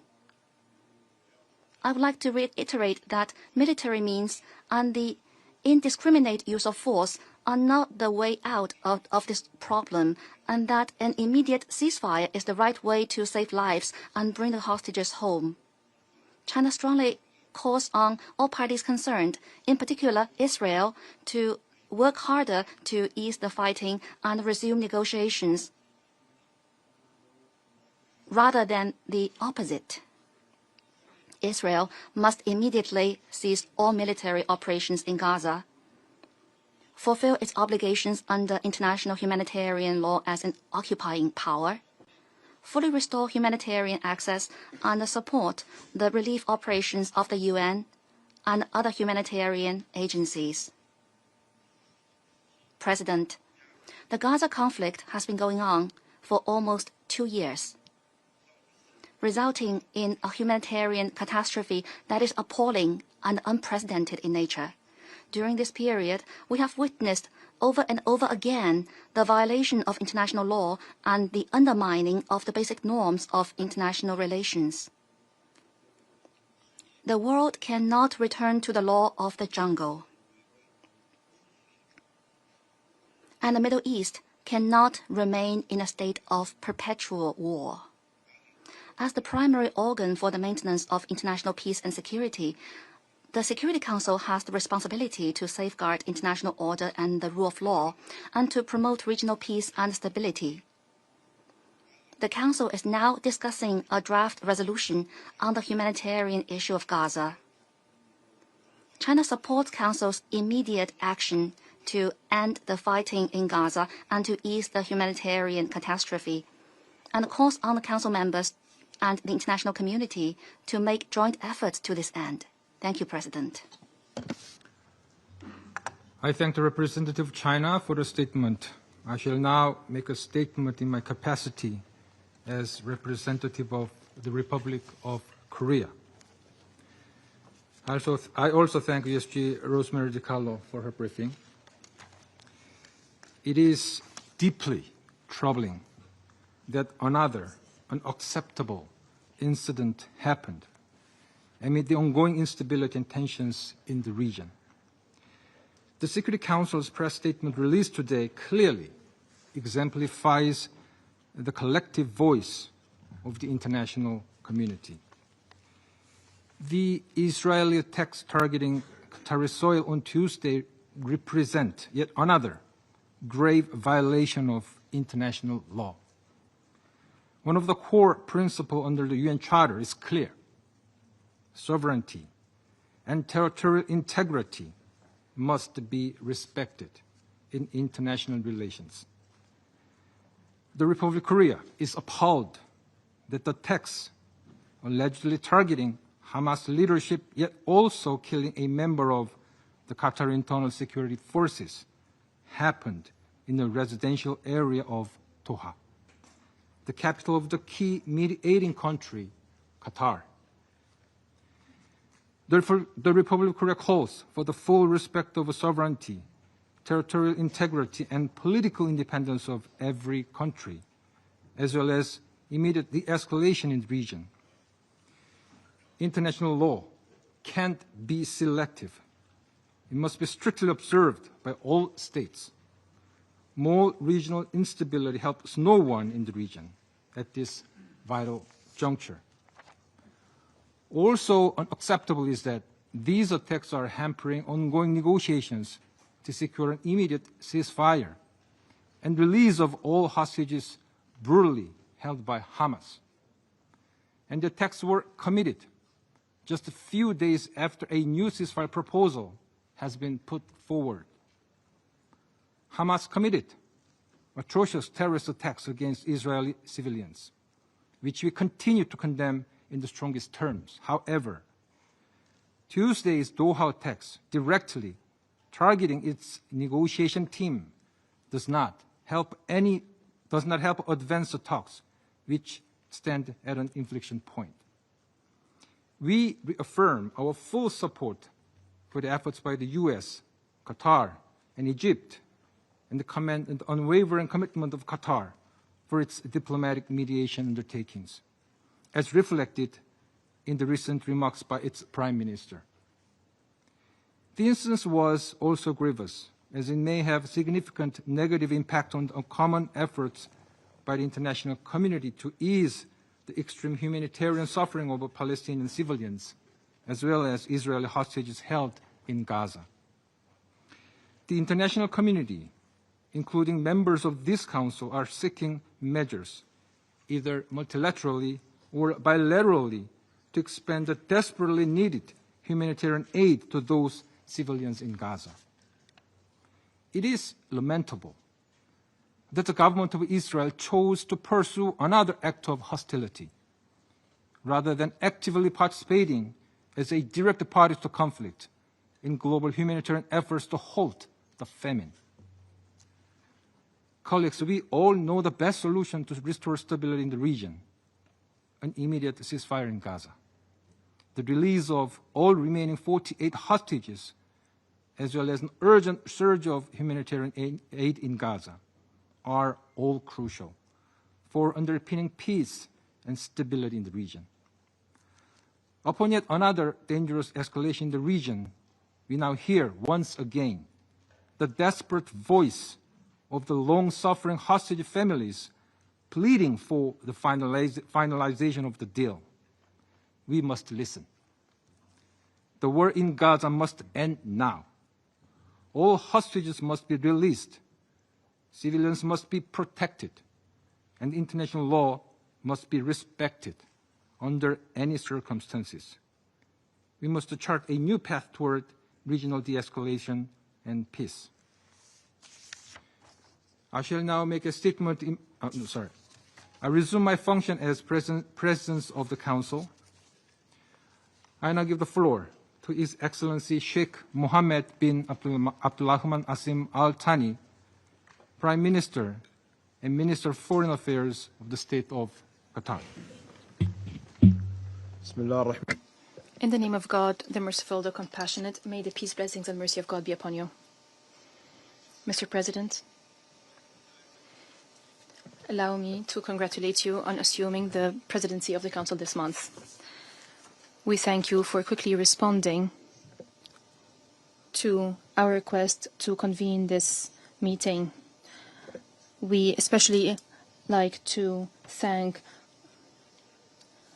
Algeria, Pakistan, Somalia, the UK, and France that asked for holding this meeting on our behalf. We also thank Ms. Rosemary DiCarlo, Undersecretary General for Political and Peacebuilding Affairs, for her briefing. We thank the Council members for adopting the press release today. We appreciate your solidarity with Qatar that we heard in your statements after the unjust Israeli attack on Doha that the press statement has condemned. The attack occurred on the soil of a main mediator. The statement stressed the commitment to the sovereignty and territorial integrity of Qatar in line with the principles of the United Nations. We address the Security Council today in light of a dangerous escalation which constitutes a threat to international peace and security and regional peace and security. This is why it is at the core of the mandate of the Security Council as per the Charter. The Israeli attack, an unjust attack, at 3:45 on Tuesday, the 9th of September 2025, targeted a residential area allocated by the state to the negotiating teams. This is part of our ongoing negotiation efforts. These residencies house the negotiating team of Hamas and their families. The residential areas are known to all those who are engaged in negotiations, even diplomats and journalists that have held meetings with the negotiating team knows where these residencies are. We take measures to verify what happened, and it turns out that the casualties included Arif Bado, Saad Mohammed Ad-Dosi, who was 22 years old. He was martyred on duty. A number of civilians were also injured, and members of internal security forces working in the compound, they're receiving now medical treatment. We are trying to identify the identity of those affected. It was a residential area, and the attacks terrorized those who lived there. This area houses schools and houses different diplomatic residencies. The attack is a violation of the sovereignty of a state member of the United Nations. This attack is far away of the civilized behavior by states that believe in peace.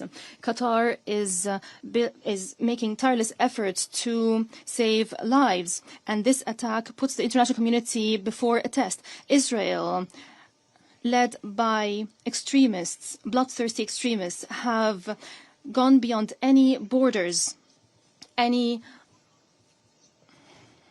limitations when it comes to behavior, not only among states, but among individuals. We're unable to predict what Israel can do.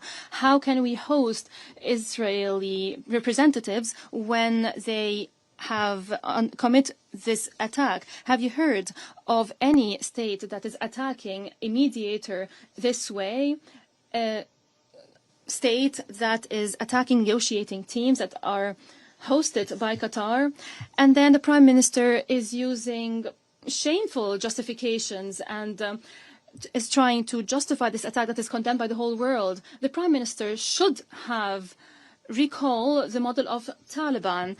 They had a political bureau in Doha, and we had a negotiation channel or a communication channel, and this channel led to reaching an agreement on Afghanistan that led to the end of the war after decades. The U.S. have never targeted the negotiators over these years. On the contrary, the world has seen the success of these efforts in cooperation with the United States under the leadership of Donald Trump to end the longest war in the history of the United States in 2020. This is the approach we pursue. This is the approach that the Prime Minister of Israel is trying to distort. These continued violations of international law, this behavior that undermine all values, prove only one thing, that the current leaders of Israel are arrogant, and they believe that they enjoy impunity. In addition to the genocide in Gaza and the unprecedented humanitarian disaster in the Strip, and the international community has not acted yet, here we are. We can see that Israel is undermining the stability of the region impetuously. Israel is trying to rearrange the region by force. It is using fundamentalist ideas. That is the basis of Israel's behaviors.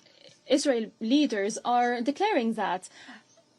And they think that only the Israeli population is listening to them, but we're all listening to them. The peoples of the region are not accepting this kind of behavior, are not accepting this narrative. We believe fully in mediation and the peaceful settlement of disputes, and Qatar's role is being appreciated worldwide. Our efforts has proven that our efforts in cooperation with the United States and Egypt has led tangible results. It led to the release of 148 hostages it has led to providing humanitarian aid to Gaza. It was a glimmer of hope, a rare glimmer of hope in this Gaza. But attacking our territories while we were busy with negotiations has uncovered the intention of Israel. It is trying to undermine any prospect of peace. It is trying to perpetuate the suffering of the Palestinian people. The Palestinian people is subjected to unimaginable suffering. It also shows that extremists that rule Israel today do not care about the hostages. This is not a priority. Otherwise, how would we justify the timing of this attack? Because the negotiations were looking at the latest U.S. proposal. The negotiating team of Hamas have been getting together to discuss the U.S. proposal, and the attack occurred. Mr. President, I stand before you today and I urge your august council to bear its historic responsibility. Silence before the law of the jungle and targeting a sovereign country this way undermines international efforts, undermines the prospects of any peace process in our region.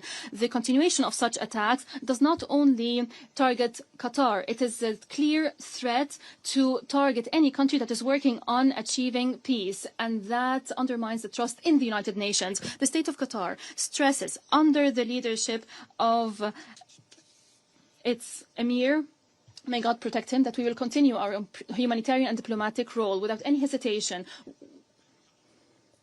in order to stop the bloodshed. At the same time, we will not condone any attack on our sovereignty. We will reserve the right to respond through tools guaranteed by international law. We call for peace, not war. Peace is our approach, and we will not be deterred by those who call for war and destruction.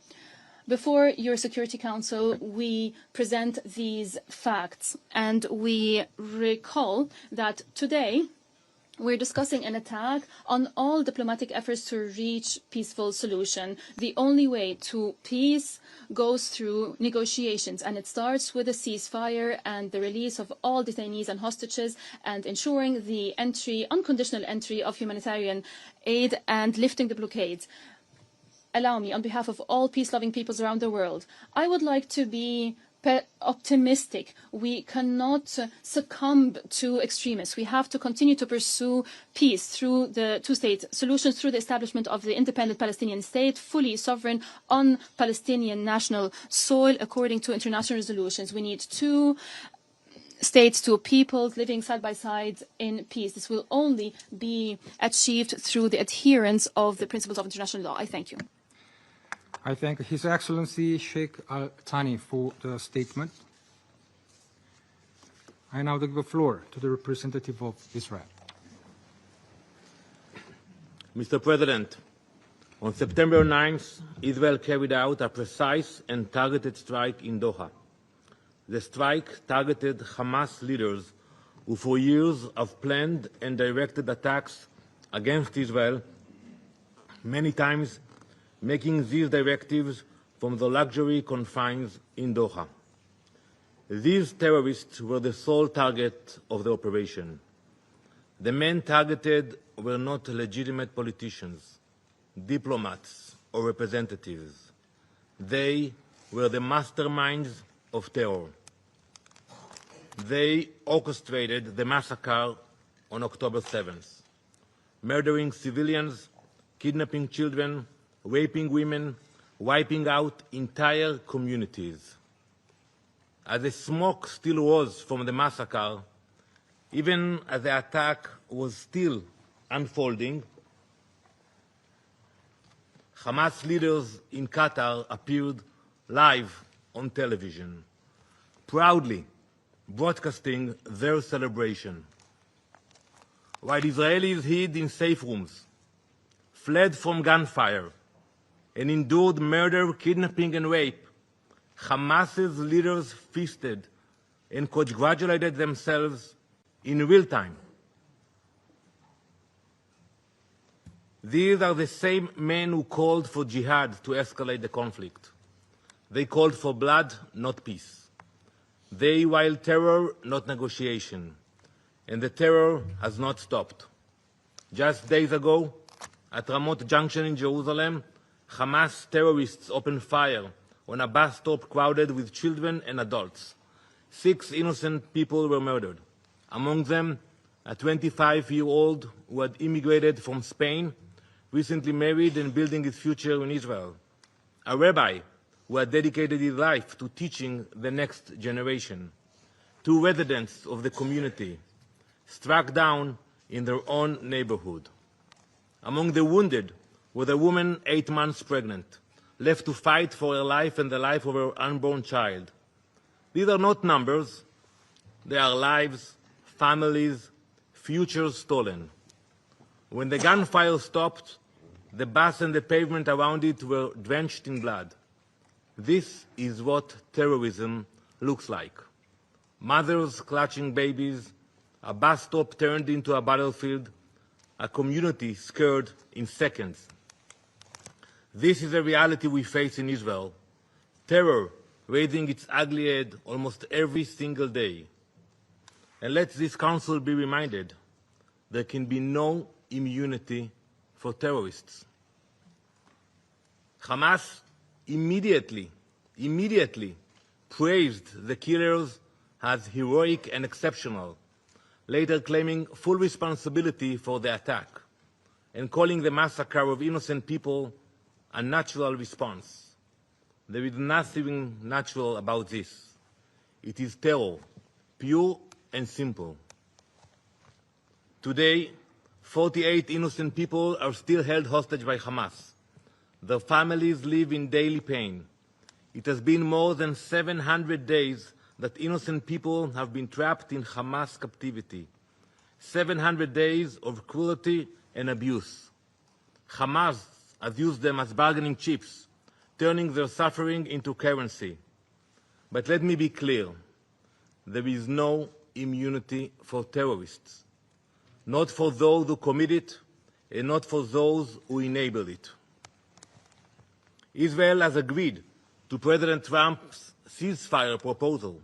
We are ready to stop the fighting, but Hamas refuses. They keep the world waiting. They are in no rush. They have the time.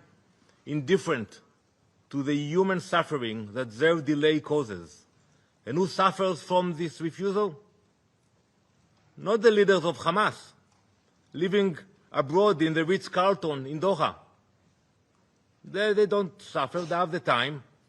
But the hostages languishing in their cells and the people of Gaza used as human shields.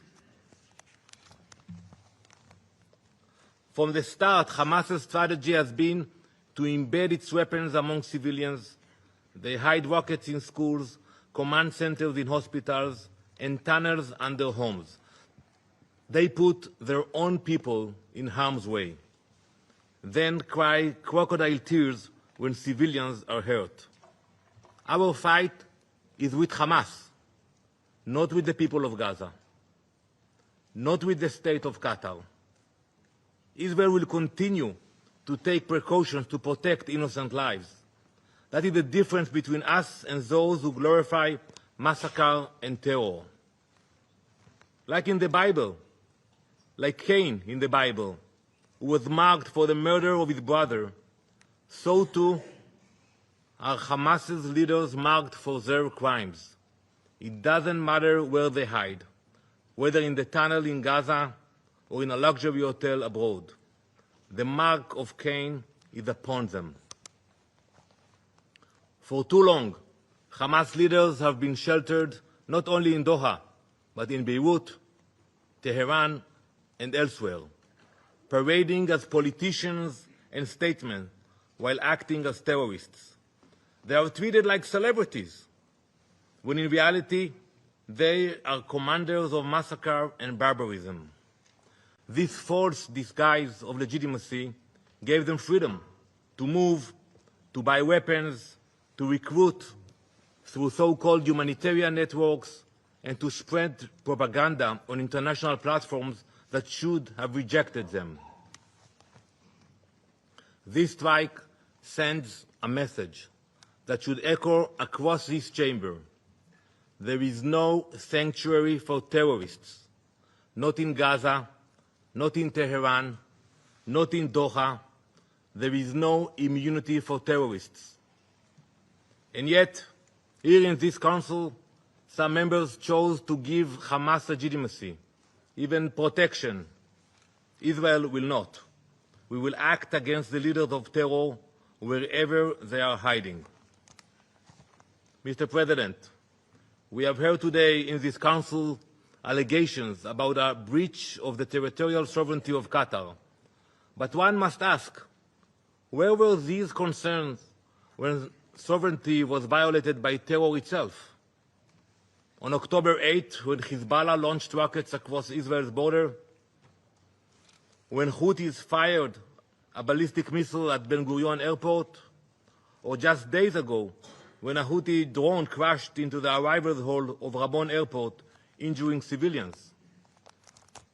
How can anyone hide behind allegations appealing to the principles of international law while giving legitimacy to those who openly glorify October 7th and continue to plot terror?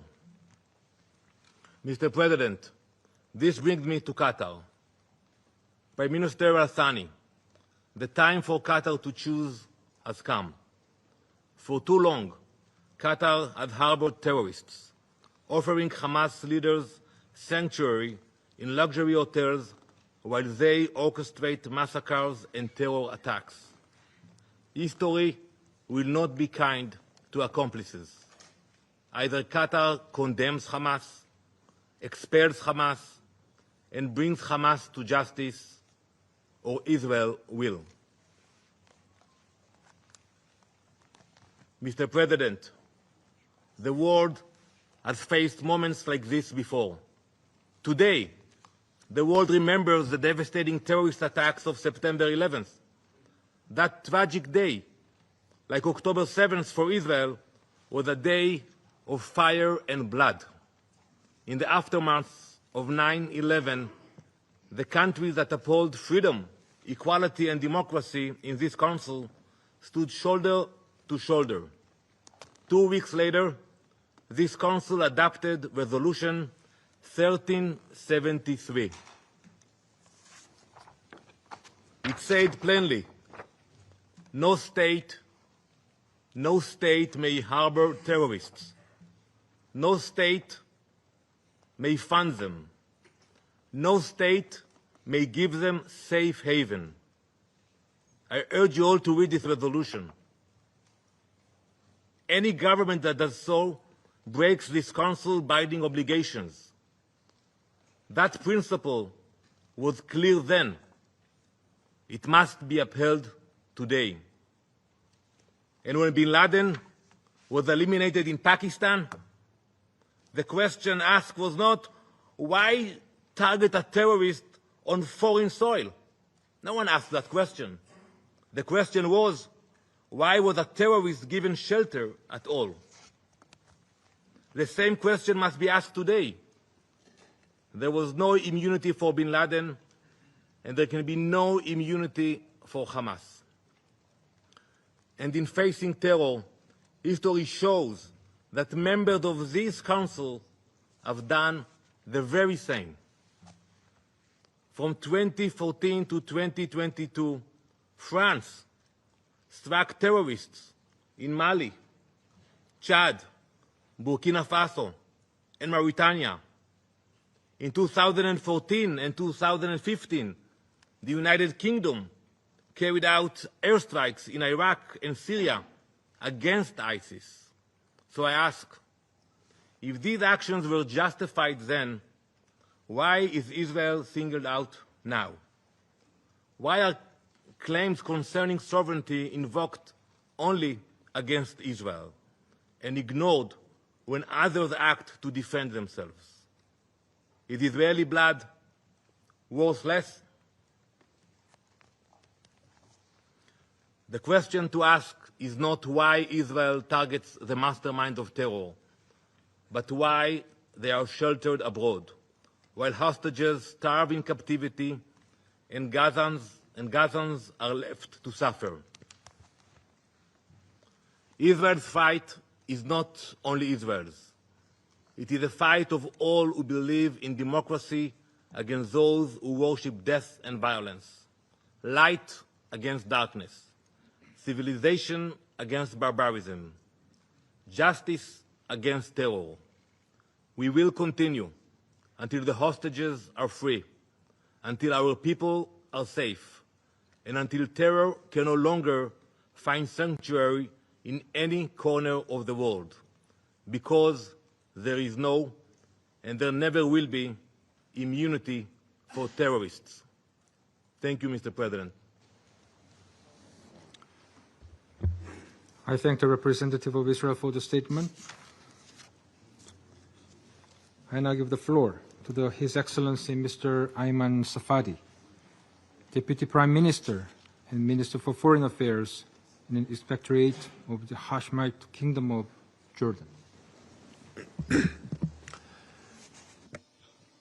In the name of God, the merciful, the compassionate, Mr. President, I congratulate you on assuming the presidency of the Council, and I thank Under-Secretary General De Carlo for her briefing. Esteemed colleagues, a rogue government soaked in the blood of innocent people, imbued with extremism and hatred, does not care about international law, is not deterred by human values, considers itself above the law, uses brutality to impose a racist ideology, and to achieve expansionist goals that threatens peace and security in the region and the world. This is the reality of the Israeli government.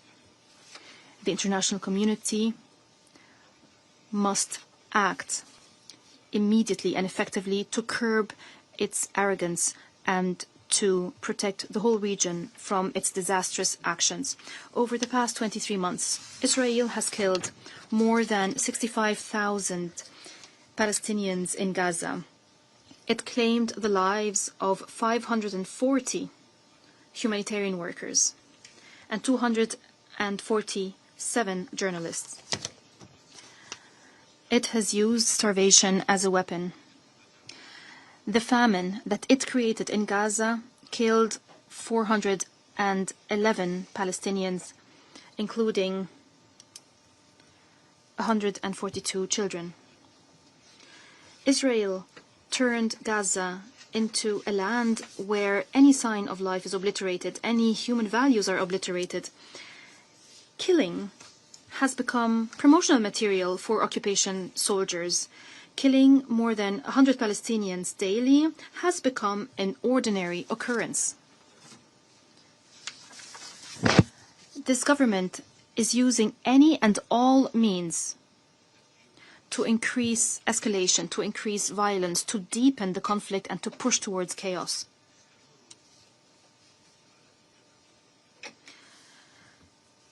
It continues to commit genocide in Gaza. More than 1 million Palestinians in Gaza City are faced with the threat of being killed or dying of starvation or being forcibly displaced to camps where Israel has destroyed the lives of those who are forced to go to those camps, camps in wastelands, lacking all basic necessities of life. And Israel is preventing the delivery of humanitarian and medical aid to these camps. It prevents the delivery of baby formula, bread, and water. Israel is expanding its illegal settlements in the occupied West Bank. It is protecting terrorist settlers that are launching 4 terrorist attacks daily on Palestinians. It is seizing more Palestinian land.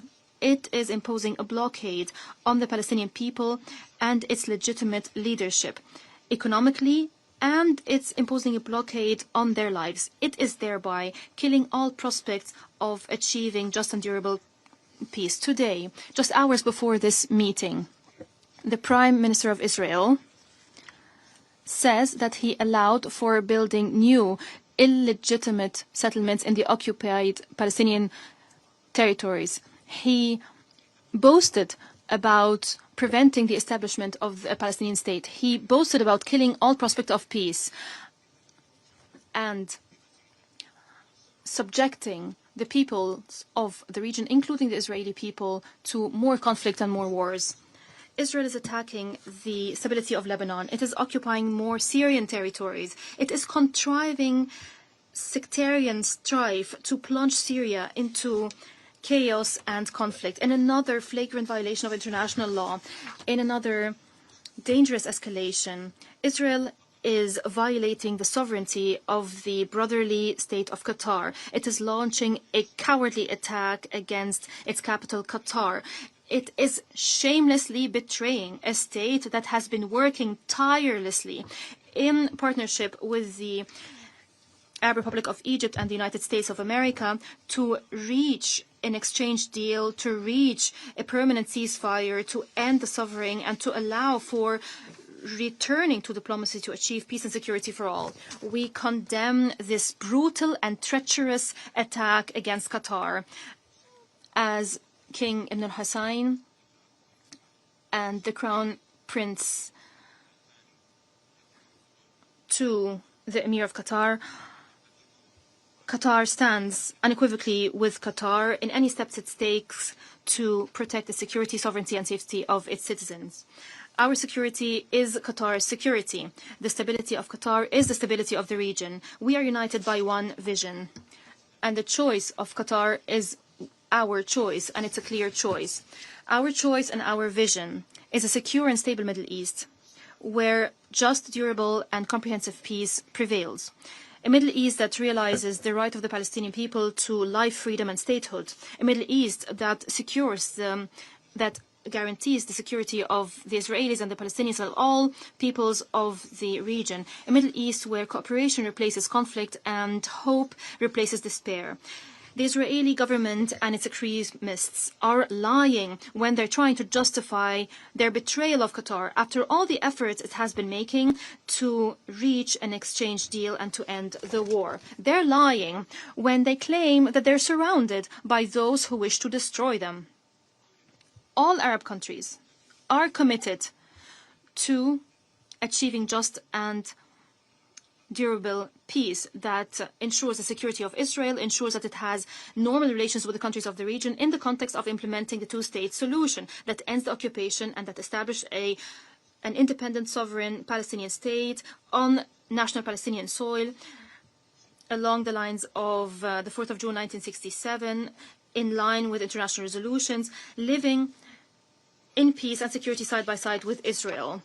Israel has yet to engage positively with the Arab Peace Initiative of 2002, the declaration of the Conference on the Two-State Solutions that was organized by the Kingdom of Saudi Arabia and the French Republic last July, which was attended by 125 states, confirmed unequivocally that we choose the just peace. The meeting that will be held here in the United Nations as a follow-up to this conference offers an opportunity to all states to support peace efforts by recognizing the Palestinian state and by supporting the two-state solution as the only way to achieve peace. We want just peace. But the reality is that there is no Israeli partner now to work with to achieve said peace. Esteemed colleagues, your august Council holds the responsibility of protecting peace and security, and it has the tools. Use those tools, apply international law and the Charter of the United Nations, which form the basis of your legitimacy. Use those tools to ensure the acceptance of the exchange deal that Qatar, Egypt, and the United States have been working on.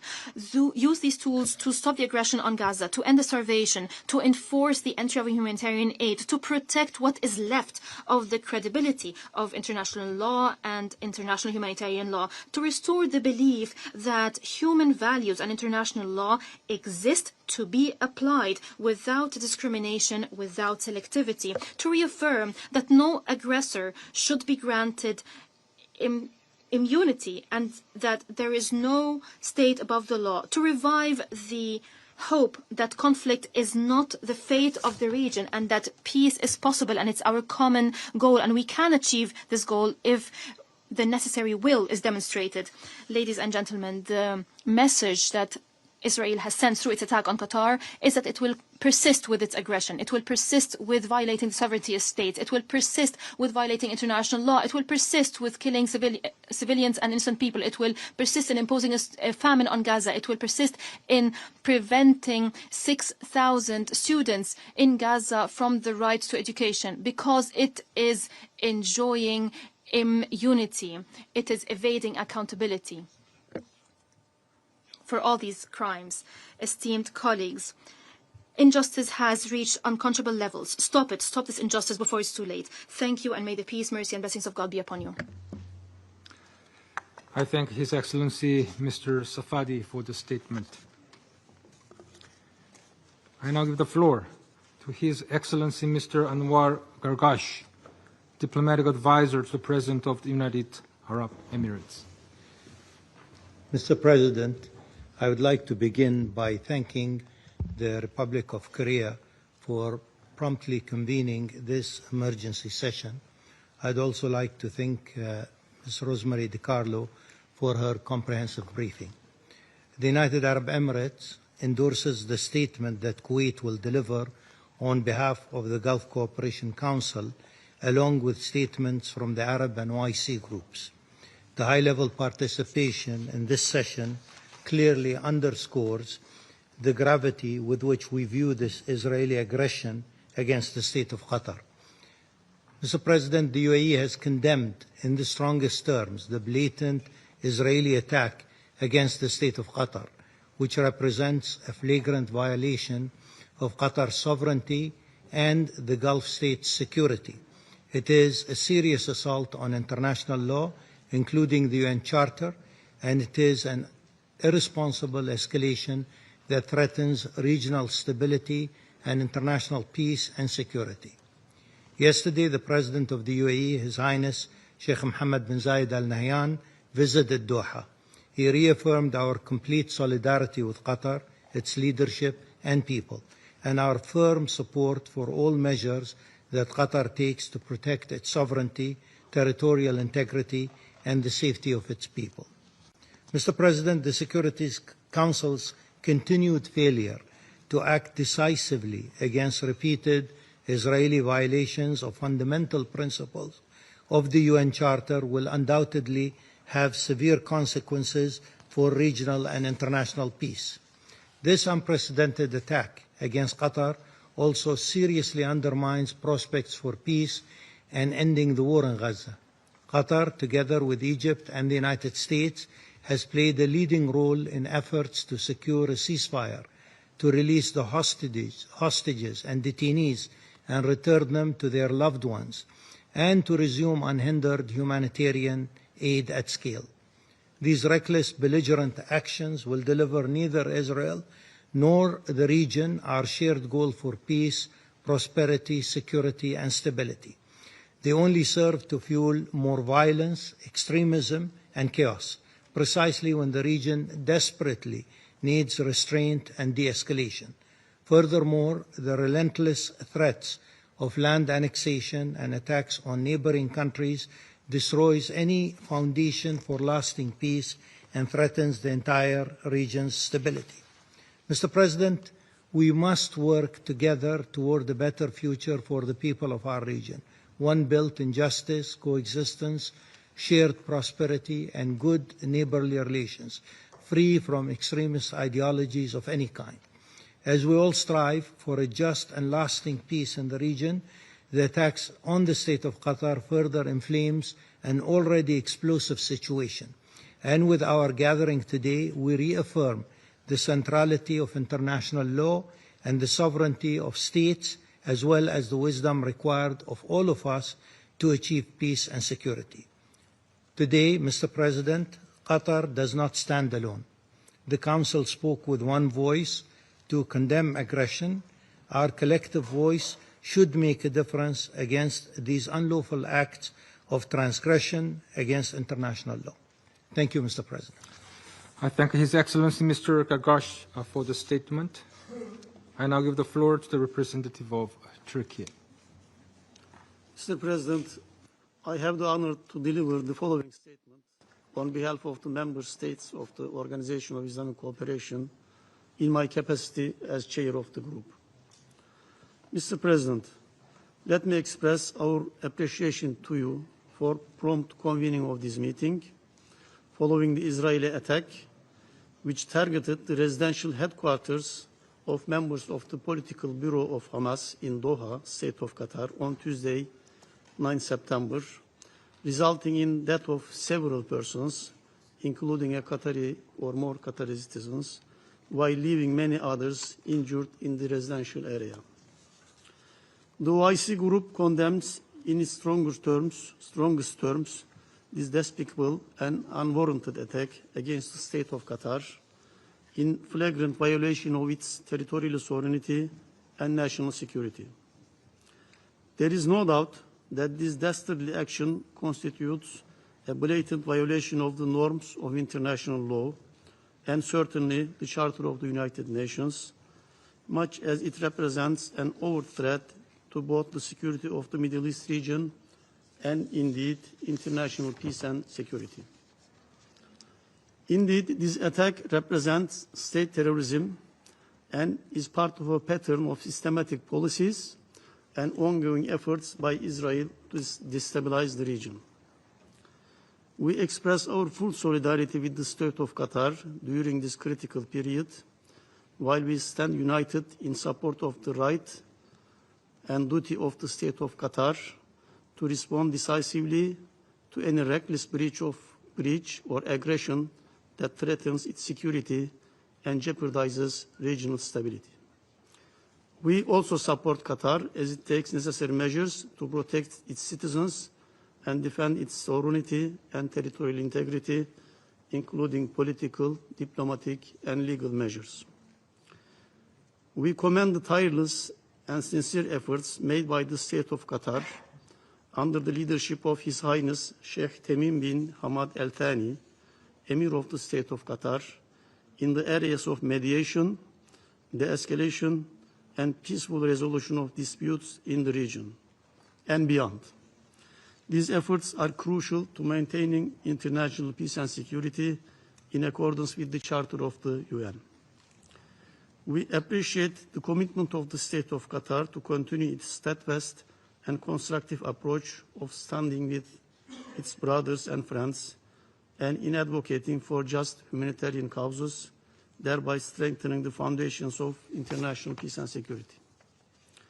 In this regard, OIC Group calls on the United Nations Security Council to take firm measures in the face of this unjustified use of armed force against the sovereignty of Qatar, an act that constitutes an obvious threat to international peace and security.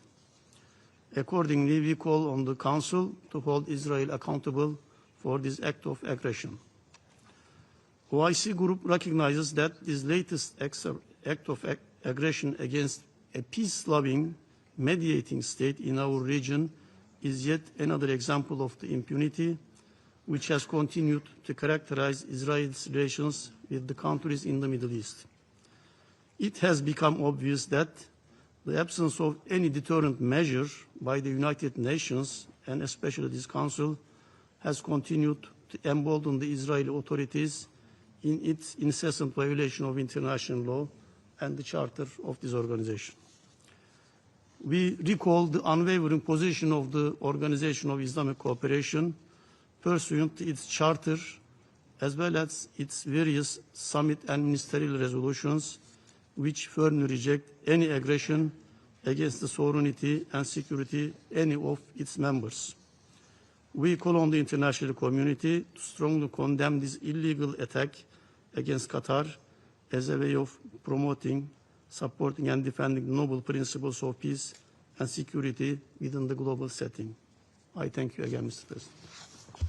I thank the representative of Turkey for the statement.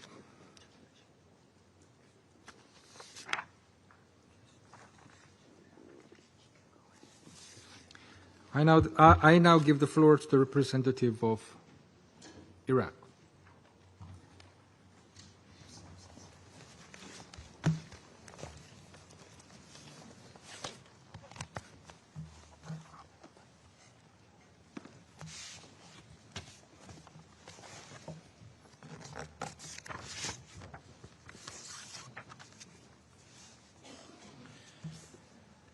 سيد رئيس المجلس. Mr. President, I would like to seize this opportunity to congratulate you on assuming the presidency of the Security Council this month. We also thank and express our gratitude to the Republic of Panama for assuming the presidency of the Security Council last month. We also express our deep appreciation for the efforts to convene this emergency session.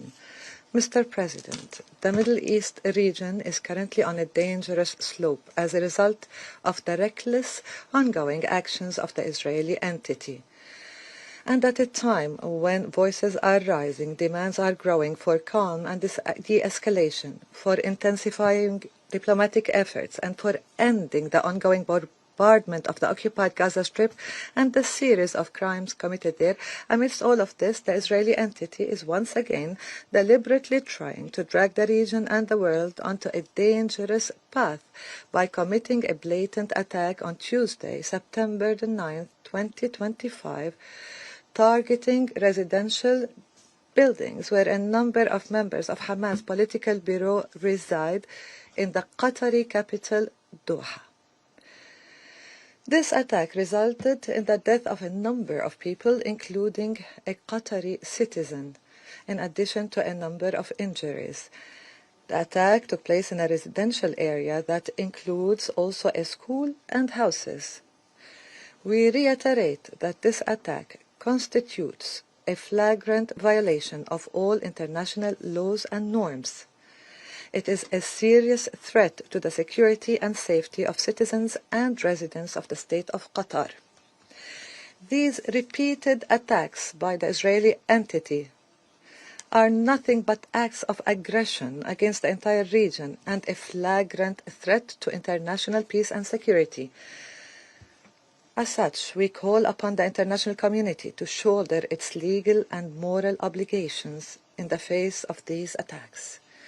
We stress the need for firm and strict international positions, especially in the Security Council. This attack represents state terrorism and comes in the context of systematic policies and continuous attempts by the Israeli entity to destabilize security and stability in the region.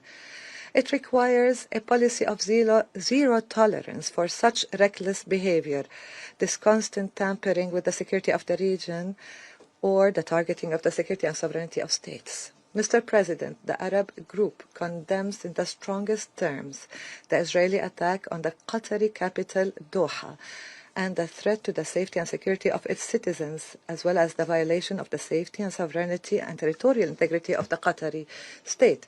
We support the state of Qatar within the framework of its right and duty to act decisively against any reckless violation or aggression that undermines its security and threatens the stability of the region.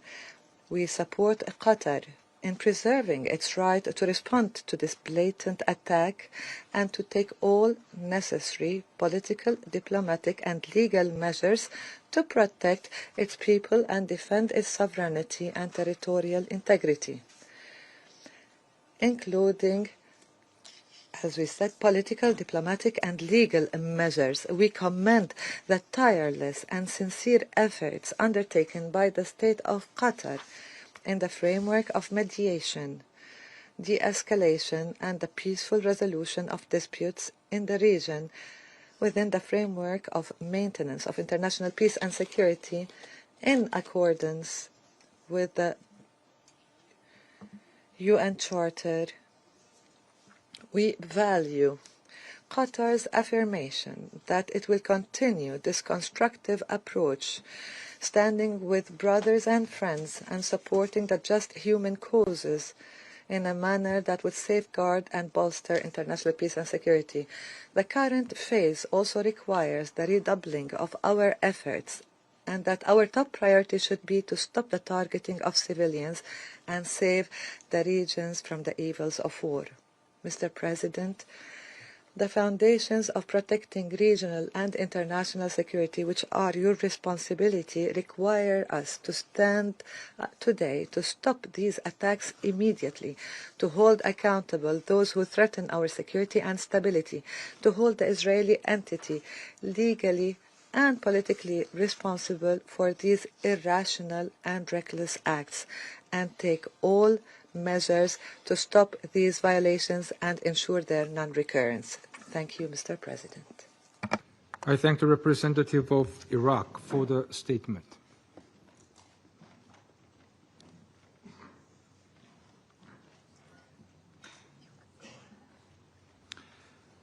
I now give the floor to the representative of Kuwait.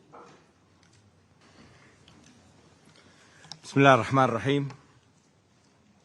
In the name of God the Merciful, Mr. President, I have the honour of issuing this statement on behalf of the members of the Gulf Cooperation Council, namely UAE, the Kingdom of Bahrain, the Kingdom of Saudi Arabia, the Sultanate of Oman, the State of Qatar, and my country, the State of Kuwait. We congratulate you on acceding to the presidency of the Council this month. And we wish to convey to you our gratitude to Panama for the presidency of the Council last month. We also thank Ms. DiCarlo for her briefing. Mr. President, today we are making this joint statement in order to reaffirm our unwavering solidarity of the Gulf with the brotherly nation of Qatar. We categorically reject any and all violations of its sovereignty, security, and its stability. We recall our collective position, which has remained unchanged, namely that the full responsibility for these heinous acts and their consequences falls on Israel's shoulders squarely. We will not tolerate any attack on the security of our countries or on the stability of our region. Mr. President, we condemn in the strongest possible terms Israel's criminal, cowardly and flagrant attack on Tuesday the 9th of September of this year. That act of aggression constitutes a dangerous and direct escalation against a sovereign Arab state. It was an attack which targeted residential complexes that housed a number of members of the Hamás political bureau in Doha, Qatar. The attack claimed the lives of several people, including a Qatari citizen. Other people were wounded, and the attack occurred in a residential neighbourhood which included a school and housing. We convey our condolences to our brothers in Qatar. This aggression is a flagrant violation of international laws and customs. It stands as a grave threat to the peace and security of the Qatari people and the residents of the state of Qatar. We here warn unambiguously regarding the consequences of continuing to violate state sovereignty. National security of states or the countries of the GCC is a red line for us, and similar acts will be met with collective actions, tougher in nature, and legal political measures as deterrents, according to what's agreed upon within international organizations. Mr. President, this aggression occurred as part of systematic policies and continued attempts on Israel's part to undermine regional security and stability. We cannot stand for this irresponsible Israeli behavior, this reckless Israeli behavior which imperils the region's security. We must not tolerate any action which targets our sovereignty and security. This hostile approach will be met with a united stance of the Gulf countries. There will be no compromises made on sovereignty or security. Mr. President, we reiterate that the state of Qatar has the right and duty to deal with any aggressions or violations which undermine or threaten stability in the region. It can do so in the strongest terms.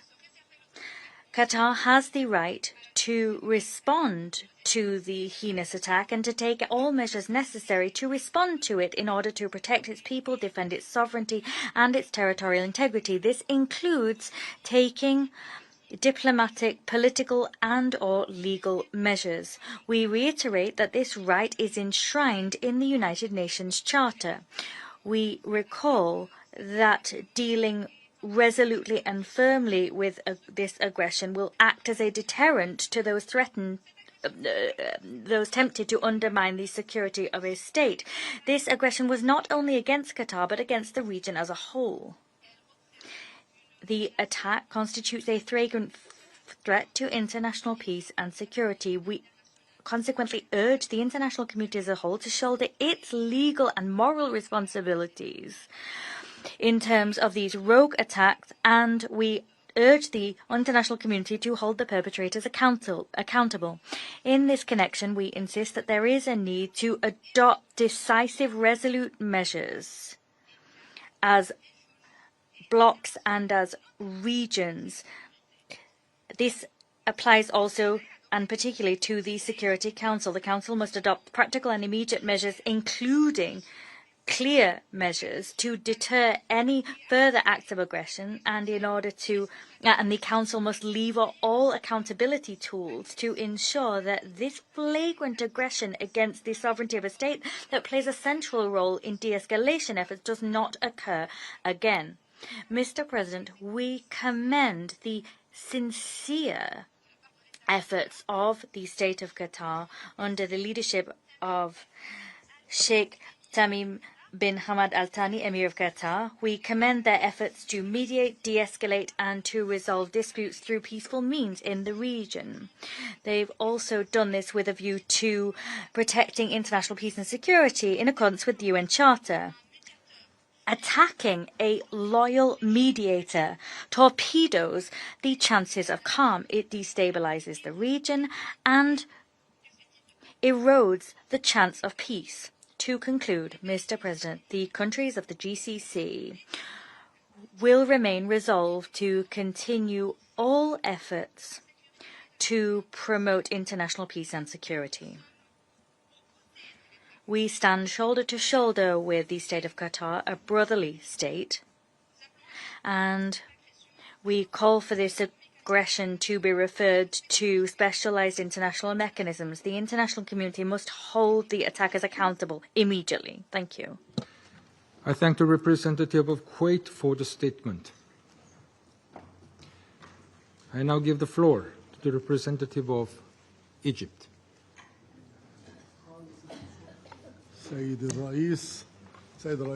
Mr. President, Your Excellency, Mr.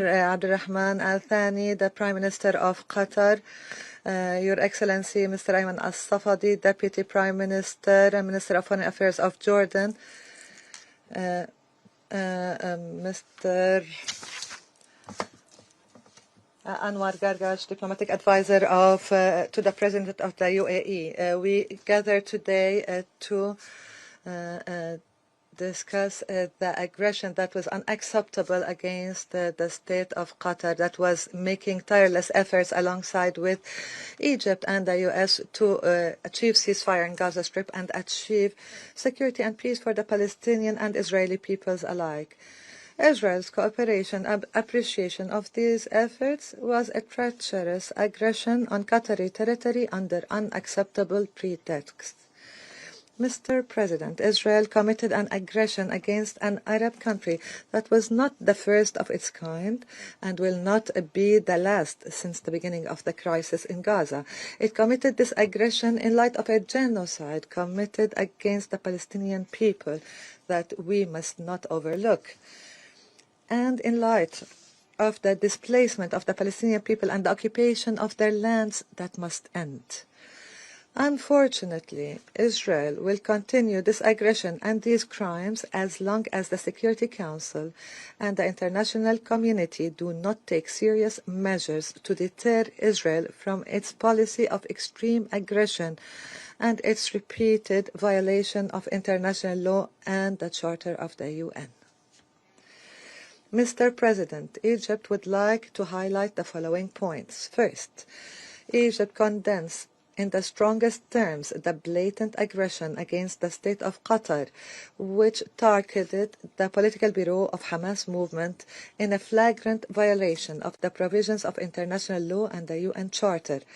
Egypt stresses its full solidarity and its position in support of the brotherly state of Qatar that made strenuous efforts that should be appreciated and praised by all to stop the war in Gaza and to achieve stabilization in the region. Egypt stresses that the international law and the UN Charter guarantee to Qatar and Arab countries that have been subjected to similar Israeli aggressions, it guarantees them all the options to address this aggression, which the Security Council should not stand by in its face. The Israeli aggression clearly reveals the party that is hindering the achievement of a ceasefire agreement, and the party that wishes to prolong the war for extremist political and religious goals aimed at displacing the Palestinian people and attempting to liquidate their cause, as well as for internal reasons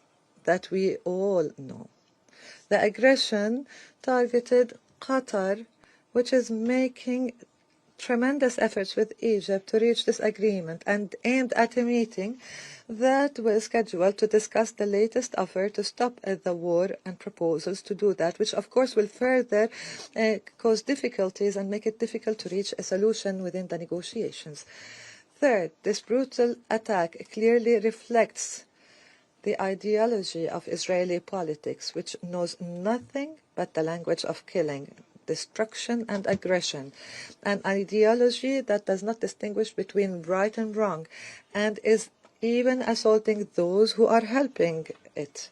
And we wonder, how do mediation efforts succeed? How can they succeed in convincing all parties in the region of the feasibility of a peaceful solution while Israel is attacking the mediators who facilitate this solution, who are the mediators for it? Egypt stresses that the military option and the method of imposing solutions by force have not worked for Israel, as all fronts of the conflict are still burning and tensions prevail due to repeated Israeli aggressions. The wall of hatred is taking root again. In fact, the only breakthrough in this landscape was achieved only at the beginning of the year due to mediation efforts that succeeded in achieving a ceasefire that we had hoped will be sustained had it not been for Israel's desire to prolong the aggression. Fifth, Egypt calls for intensifying efforts to stop the Israeli war against Gaza Strip, which has claimed the lives of more than 64,000 martyrs. We call for saving Gaza Strip from a famine that is killing its population and stop the occupation practices in the West Bank and East Jerusalem. We remind you of that humanitarian catastrophe in Palestinian territories that is exacerbated by Israel's siege and crimes. We call upon the Council to immediately adopt a resolution under Chapter 7 that stops the Israeli aggression against Gaza and supports the efforts of the mediators. We reiterate that the Middle East will not witness or know peace or stability except through a just and comprehensive solution that achieves an independent Palestinian state on the June 4, 1967 borders with its capital East Jerusalem. 6. Egypt underscores its continued adherence to peaceful solution to all crises in the region and its efforts to establish peace and end wars. Perhaps our latest endeavors has been manifested in the success of our efforts to mediate between the state of Iran and the International Atomic Energy Agency, the IAEA, and the signing of the Cairo Agreement yesterday to resume technical cooperation in an effort to achieve calm and restore trust between all parties and create an atmosphere that is conducive to regional security and stability. In this context, we stress our firm determination to save the defenseless Palestinian people from the ongoing aggression against their land, especially in the Gaza Strip, and to help in the reconstruction of the Gaza Strip under the full supervision of the Palestinian Authority. In conclusion, Mr. President, we reaffirm our position to stand firmly with our brothers in the state of Qatar and to support any measures Qatar takes in defense of its national security. We call upon the Council to immediately take a decisive decision to deter Israel and stop its war against the Gaza Strip and the countries of the region, and to confront the state terrorism by Israel before Israel sends the region into a regional war that no one can afford. The time has come for the international community to have a unified position that is firm against Israel and oblige Israel to abide by the international law, renounce violence, and embrace peace as a path. Qatar is not alone. Your Excellency, Sheikh Mohammed, Egypt and national security are all at the stake, and thank you, Mr. President. I thank the representative of Egypt for the statement. The representative of Pakistan has asked for the floor to make a further statement. I give them the floor. Thank you, Mr. President. I am obliged to take the floor to respond to some comments. The representative of Israel perhaps did not listen attentively to all council members and other speakers in today's debate. And in our view, it is unacceptable, indeed ludicrous, for an aggressor, an occupier, a serial violator of UN Charter and international law, that is Israel, to abuse this chamber and disrespect the sanctity of this council. And this is not the first time. And by pointing fingers on others, baseless assertions primarily aimed at masking its own illegal actions and violations of international law. President, but that's not at all surprising. It is an occupier that does not listen to anyone, that does not pay heed to any advice, even from its friends, if there are any left, that refutes, and not just refutes, it threatens members of the international community, international media, international human rights and humanitarian organizations, doesn't listen to the ICJ or the ICC, and threatens the UN and its senior officials. And it does that with impunity, shielded by its apologists, who time and again acquiesce in its illegal actions and defiance of the international community. And like all occupiers, despite being the aggressor, it feigns and plays the victim. But today it is totally exposed. President, this Council has spent decades discussing the situation in the Middle East and the Palestinian question. Meeting after meeting, we devote hours to this agenda. It is not because of anyone else. It is because of Israel that refuses to vacate its illegal occupation, and that blatantly violates the resolutions of this Council. It's because of that we have these discussions. Israel also chose to refer to an unrelated incident and make misleading remarks regarding Pakistan in an effort to justify its own illegal actions and violations of international law. Pakistan's position on that incident has been clearly stated and is publicly available.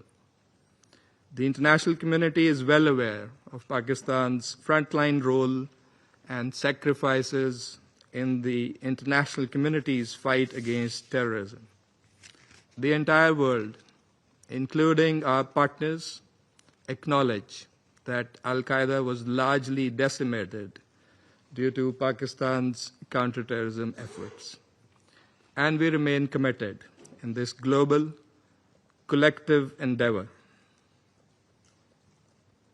We cannot accept insinuations from an irresponsible rogue state that is, in fact, the perpetrator of worst kind of state terrorism that we are witnessing in Gaza and, in fact, in the occupied Palestinian territories for decades. And we reject any false analogy, as has also been done by Qatar. For whatever way it interprets the statements in this Council, the occupying power must go back and read carefully the statement issued by the Security Council today. And let me read it out loud here. A statement that normally should have been stronger, but nevertheless it has been unanimously adopted by the Council. The members of the Security Council expressed their condemnation of the recent strikes in Doha, the territory of a key mediator, on 9 September. They expressed deep regret at the loss of civilian life. Council members underscored the importance of de-escalation and expressed their solidarity with Qatar. They underlined their support for the sovereignty and territorial integrity of Qatar in line with the principles of the UN Charter. Council members recalled their support for the vital role that Qatar continues to play in mediation efforts in the region and alongside Egypt and the United States. Council members underscored that releasing the hostages, including those killed by Hamas, and ending the war and suffering in Gaza must remain our priority. In this regard, they reiterated the importance of the ongoing diplomatic efforts of Qatar, Egypt, and the United States, and called for the parties to seize the opportunity for peace. That is why we are here this afternoon in this Council. I thank you. I thank the representative of Pakistan for the statement. The representative of Israel has asked the floor to make a further statement. I give them Thank the you, floor. Mr. President. You know, if the distinguished colleague from Pakistan wanted to read the statement, he could have done it at the beginning of the session. But I want to refer to your words. You know, maybe you got offended from the word of my speech, and I apologize for that. But I make sure that in my speech I stick to the facts. And the fact is that Osama bin Laden was killed in Pakistan, and no one condemned the US. And when other countries in this council attack terrorists, no one condemns them. And that is the issue of double standards. When you apply different standards on Israel, then the standard you apply on yourselves, that is the problem of this institution. So yes, you cannot change the fact that 9/11 happened, and today we mark this day. You cannot change the fact that Osama bin Laden was in Pakistan and he was killed on your territory. But I would ask you, when you criticize us, and I'm sure it will continue in the future, think about the issue of double standards, which standards you apply to your country and which standards you apply to Israel. Thank you, Mr. President. I thank the representative of Israel for the statement. There are no more names inscribed on the list of the speakers. The meeting is adjourned.